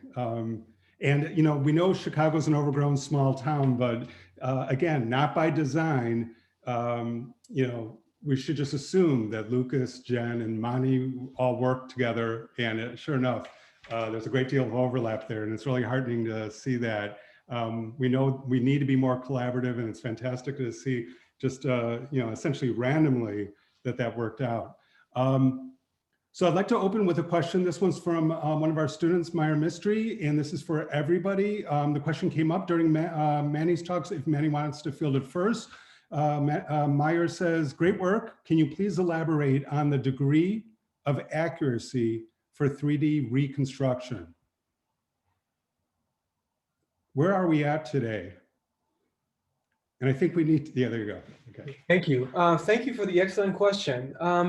The answer to that really varies. The most promising way of measuring accuracy, what we call resolution, which is unit of measure per pixel in the image that you're going to be measuring. And it also is a function of what kind of spatial resolution you have in your camera, 16 megapixel versus 20, how close you're taking images against the structure. So it varies. If you want to know what is sort of the average that we see, let's say with a 360 camera, I would say it's close to about ½ an inch per pixel. That's the resolution that we see on average with the 360 camera. With the drone, on average, we see close to about an inch per pixel. Sometimes we see ½ an inch per pixel too. And there's been cases there, you know, we try to push the boundaries of resolution. And for example, quality control in placement of concrete, and specifically focusing on finding rebar and the spacing between the rebar. Back in 2012, we actually performed this test with National Institute of Standard Technology, so the standard report out of it. We brought the resolution down to 0.5 millimeter. I think Rachel earlier mentioned about, you know, usage of drones for inspection. We've had the opportunity of working with Ministry of Transportation in Japan on their requirements. The requirement in Japan is to identify hair cracks, 0.2 millimeters. And we've been able to satisfy that too. Each of them would require a different level of effort in how you're taking your visual data. But if you're thinking about construction and the level of effort you have to put into it, I think Jen can also comment on it. When it comes to high precision methods, you want to resort back to laser scanning. So if it's flatness, plumpness measurement, use laser scanning. For other things, you can use photogrammetry techniques. Yeah, I would echo that. My rule of thumb is if you need tight accuracy, go with scanning. Our scanners get to about 1 millimeter of an inch, or 1 millimeter, not of an inch. Monty kind of talked about the other tech, but I do want to bring up augmented reality because I mentioned the HoloLens with tolerances. So typically it can be off within a few inches, but we have gotten it down to 1/4 of an inch, and that is, we basically have to re-tie back to points pretty frequently. So we have a lot of rules of thumb in place to be able to get that accuracy down. I will say the reason we only own a couple HoloLenses that we're using for, you know, sharing one for many jobs. The reason we haven't scaled that up yet is because of accuracy. So the new HoloLens came with tighter accuracy. So, you know, as we see the hardware develop, we'll be able to scale up. But right now, it takes a lot of, like our rule of thumb is like every 30 feet, you need to re-tie back to coordinates to get that tight tolerance. And that's just a worker in the field's not going to want to think and stop every 30 feet. So that'd be the only piece I would really add. And then when it comes to robotics, it definitely varies. And I'd say with Spot, the accuracy didn't really matter because we were just collecting data. We are looking at a bunch of robotics about doing layout, and that's where tolerances have to be super tight. So that's still super early on, and I don't have true metrics because we're in the infancy of that right now. But again, we kind of know what we're working with. Like there's a lot of contractors not using the HoloLens. They think it's a toy and garbage. We have figured out how to work within those tolerances, but again, it's super critical, and you know, we're kind of restricted to hardware basically. Yeah, Jen made a really fascinating observation on that. The only thing I wanted to add is it's also human error in the process of measurement. You may be surprised. We actually did a study, and it's a blog post that we have that shows how images can be that interface that can improve accuracy when it comes to selection of pixels. In contrast against laser scanning point clouds, you may be surprised because if you're thinking about even 1 millimeter per pixel, the fact that you're selecting the wrong pixel can actually magnify that error in your measurement anyway.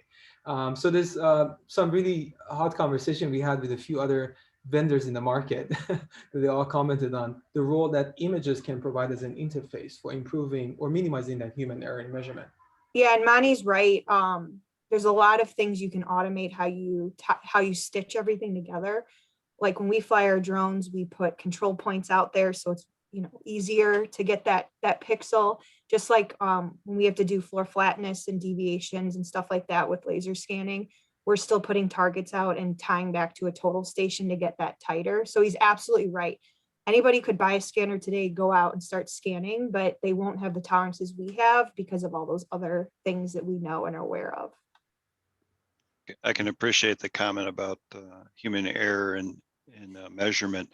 I think we can ask 3 different surveyors to go out and survey the work before we design it, and all 3 will come back with different information. Yep.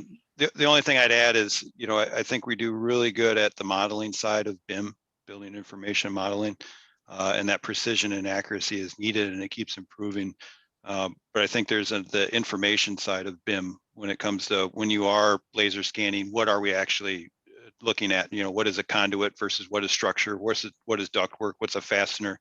I think that's where a lot of the industry can be developed and help improve, especially from our standpoint as the architects and engineers, especially for built work. So I think that's an area that we need to focus on improving. Absolutely. Yeah, especially where we call the BIM as the single source of reality, and in some ways it's not always serving us well that way. Robert Dermody has a question, and this was specifically for Jen, but I think others can also respond to it. He says, fascinating talk, but are there any concerns about the invasion of privacy of workers, with the drones, with the photogrammetry and so on? This is an excellent question. So that Oracle project that I walked you through is a great example. We were using tech on that job site that some of it that no other Chicago project could leverage. And that was because we took a lot of extra steps to ensure privacy. So for example, with the smart vid with AI, it doesn't tell you who the person is, and there's ways to blur out the face and stuff like that. It was more about like tracking trends and being able to get there. With Triax, for example, those the IoT device, only one person in our company could actually see the names. It was more like we know that 4 steel installers were on site, and as well as their personal information. One thing to keep in mind with some of the safety stuff, if you go to a construction site, typically they'll have a binder with everyone's info as well. So some of it isn't as much HIPAA as you would think.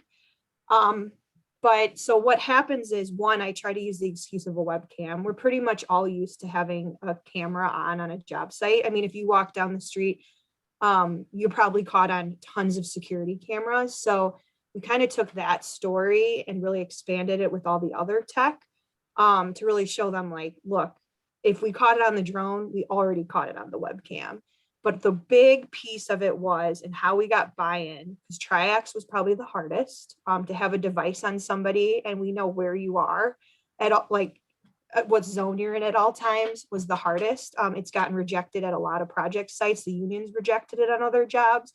We got full buy-in from the union and everybody. And that's because we actually changed our orientation. So when you come on site, we don't just talk about safety, but we talk about all the technology that's going to be used on the job site, what it does, and actually more importantly, what it doesn't do. So we got 100% buy-in at the Oracle job site. Hundreds of people had used those devices, no pushback. Actually, the unions came out, looked, they approved everything. So I will say that, yes, you're going to get pushback, but we mitigated that by actually making sure we were transparent, literally opening up and saying, here's the data. You can see what we see. And that was the way we got buy-in. Otherwise, we would not have. But people are getting used to drones. Just like I said, the robot. the first day everyone's taking pictures and videos. The next day they were like, you wouldn't even know that it was there. So you just have to get buy-in and educate, not just throw these devices, because as soon as they don't know what it is, they start freaking out. And the last piece is you can't punish them with it. So, you know, we made sure with that device on the crane, we saw somebody was losing productivity and was having an issue and they weren't going to hit their numbers that day. We didn't run out there and say, what are you doing? Get back to work. You know, you're screwing up. Instead, we said, hey, we noticed that you're having trouble. What can we do? Do we need to help you? Do we need to get another trade out of your way? So we took it as everything was positive. So it's all about the people side. It's not really about the tech. Absolutely. It's a relevant discussion for the just the occupants of buildings too. I mean, we talked about 800 OS Fulton and the tracking of people in the spaces. You know, we were working with a elevator manufacturer about this whole idea of destination dispatch. Once you walk through the doors, they'll tell the light on the elevator will come in and then send you to that floor. We can use facial recognition to do that, but there's a lot of aversion towards that. So, you know, we still have some hurdles that we need to jump through to really make our buildings and our experiences as efficient as they can be. I agree. I think, you know, the point of culture and process is really valid. If you go back to 1989, Construction Performance Improvement book of Clark Oglesby, there are processes that were defined on how we can have superintendents without any camera, without any technology, stand in front of a group of workers and just create crew balance charts. And the same issues are being raised back then. Again, in 2010, when Construction Industry Institute created automated techniques for workforce assessments and tracking activities and position of workers, and they actually deployed it for 2 years in the oil and gas industry. Gosh, there's an ENR article. You got to see how people have reacted to it. But it's really about that process and establishing that culture that people trust that this information is coming back to them, to Jen's point, as opposed to being used against them. As long as you have that in place, the form factor of the technology would not matter. You can use visual data, you can use sensors on the body, just making sure they understand why and what is the value to them as opposed to against them. Fantastic responses. I'm going to switch gears a little bit in terms of the questions. Lucas had mentioned in his talk, high performing design enhances learning. And this is about building performance. It is about technology in the future. Mani in his talk showed a slide where they asked questions to owners, what's important to owners during construction. And as he had pointed out, there are a lot of architects and designers here with us today. And project design was about 25% in comparison with schedule and budget and quality above 60 or even 70% in terms of having mind space and awareness in terms of building owners. What recommendations can the three of you make for us as designers to remain and become more relevant as time goes on to owners? Well, I mean, I think from architects and engineers, the simple answer is to help the bottom line. You know, when you consider our bread and butter developers, but that doesn't have to be in conflict of just doing cheap buildings. You know, how can you increase your rents on for office space? And you know, can you prove to a company that access to natural light and doing the opposite of what we've been doing for years, and access to natural ventilation in our what used to be hermetically sealed buildings will actually increase productivity of the workforce? You know, is there some sort of commodity to the design that improves their bottom line, gets tenants into the buildings? And that just goes to all different occupancy types from my standpoint. And I think we have a long ways to go and a lot of stones to uncover when it comes to design and how to improve that. Yeah, and it's an interesting question because like you look at what I do and a lot of things, like especially when we're interviewing with owners and especially when the design team's in the room, is, well, why are you doing that and not the architect? And one, it depends. Like not everybody's SOM. I wish they were, but they're not. So not all designers have necessarily the tools, but what we do as a contractor is figure out how to fill any of the gaps or flex. So if we're not working with SOM, and we're working with somebody that might be just still doing hand sketches, which, I mean, we just wrapped up 2 jobs at Cincinnati Zoo, huge projects. They were working on hand sketches. We fill that gap, but really our goal is, and if you look at my team, a lot of us are old designers. There's a joke that I only hire architects. That's not true, but I have a blend. But really, the reason myself and others provide so much value is we have an understanding of design and we have a respect for it. So, for example, if I'm working on a job with Lucas, some of the stuff we're doing, like the VR and the model-based estimating, we're not looking at, we just want to cut costs. We're trying to work with them and understand, okay, this is the budget. Here's different options, because we never want to cut design intent. So it is really, really a partnership. There are contractors that are very, if you're doing a lot of like hard bid lump sum jobs, it's all about the bottom line. We typically are negotiating projects. So we're really fortunate that we can have those dialogues. Just like that VR I showed you, I would never show that to a client without sitting with our design team and us creating that together.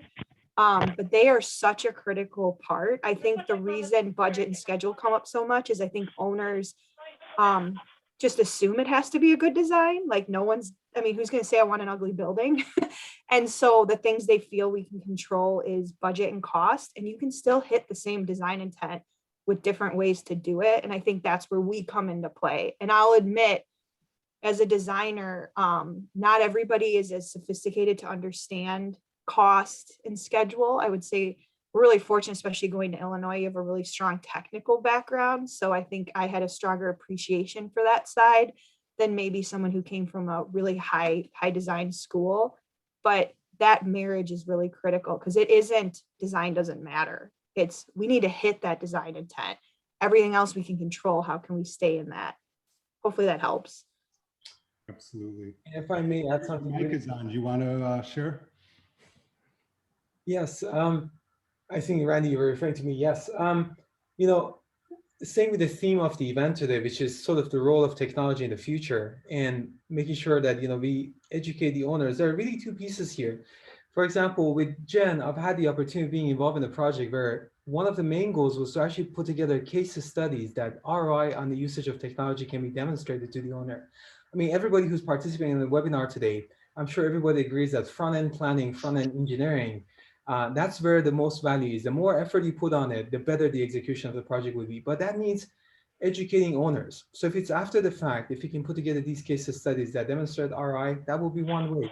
The other one is to invite our owner reps and owners to events like this. I've had the opportunity to see some of them, specifically the C-level executives in these meetings, so they see it over time and they can sort of understand the value and appreciation for the the value that technology can bring in.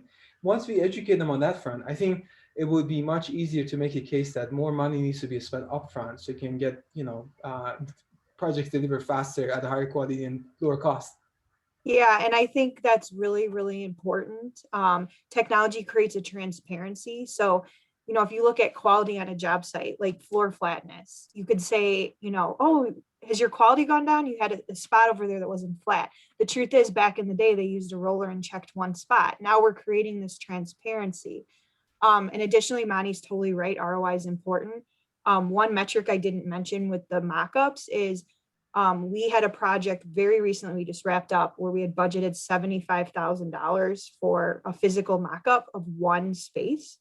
We were able to do it virtually and do 3 spaces for about $10K when you look at all the labor.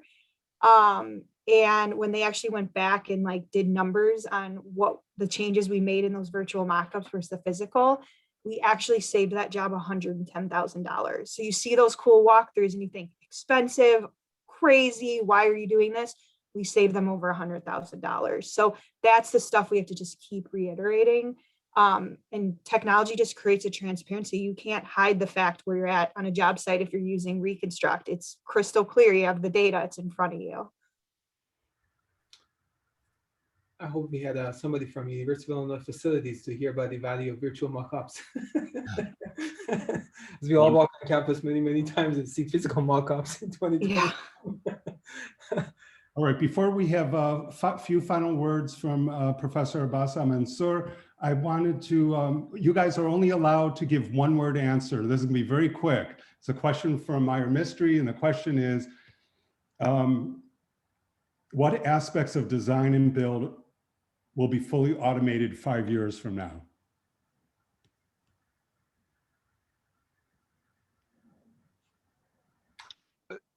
I'll start the boring stuff, right?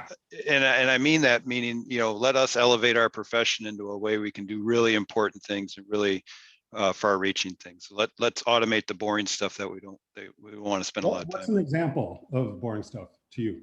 You know, to me, it is. I'll just take the core of a office building, which, you know, you got a bucket of pieces they put together. You got elevators, stairs.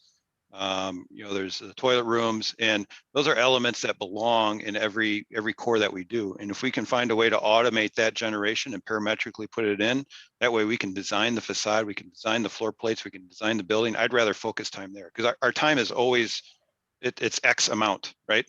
And so if we're spending all that time doing the boring stuff that we're, you know, the fun stuff as architects and designers we want to do, we're able to spend more time doing that. That would be key. So I think he was allowed to have more than one word. No, I'm just kidding. If I had to say one word, it's risk. And what I mean by that is using automation. So I know I talked about robotics and all these crazy things, but I think what is the very next step is we have no issues in design and construction on creating data, but we have not done much with that. And so where I can see an automation is taking that data and helping have more informed decision making. You could go to the level of maybe making decisions, but I remember when I was at Arup as a designer, we were able to automate different building shapes to try to figure out the best forces that we could design for and keep numbers down. Or in a construction side, kind of the example I said, where, you know, we can look at data, we have all this data, we know everyone's safety and quality checklists, all of that. We can say, hey, just so you know, here's where your risk is, and this is where you should focus. Because that stuff is at our fingertips and we're just not there yet, but we could be. Great answer. And the interface of the two, construction monitoring, I really believe many aspects of that will be automated. It's boring. We are in construction because we want to build buildings, not to be tracking numbers and document how many people we have on the job site, how safe they are, what is the aspect of progress. All that needs to be automated. And the good news is that AI has advanced enough. We are at the right level of maturity, and the data is being captured at the right size. So I think in 5 years, you're going to see a lot of that automated. I knew you'd say it, so I didn't say that, but I 100% agree. Manny, Jen, Lucas, thank you so much. That was fantastic. And turn it over to you, Professor Al-Mansur. Thank you, Randy. Great job. Wow, what a lineup of outstanding presentations. Ayla, Liz, Rachel, Manny, Jen, and Lucas, a big thank you for your spectacular presentations. You know, as an educator, the best reward we can have is to see our former students go on and change the world. I won't tell you give you the number, but I've had the fortune of having been part of the education of a number of our speakers today. Also, a big thank you to our audience who have joined us literally from all over the world. If you don't mind, as you drop off from the symposium, please put in the chat where you joined us from today. And finally, I want to thank again my colleagues, Professor Deutsch and Murray. Without their significant contributions and teamwork, this symposium would not have happened. So have a wonderful rest of the day, evening, night, wherever you are, and so long. Thank you.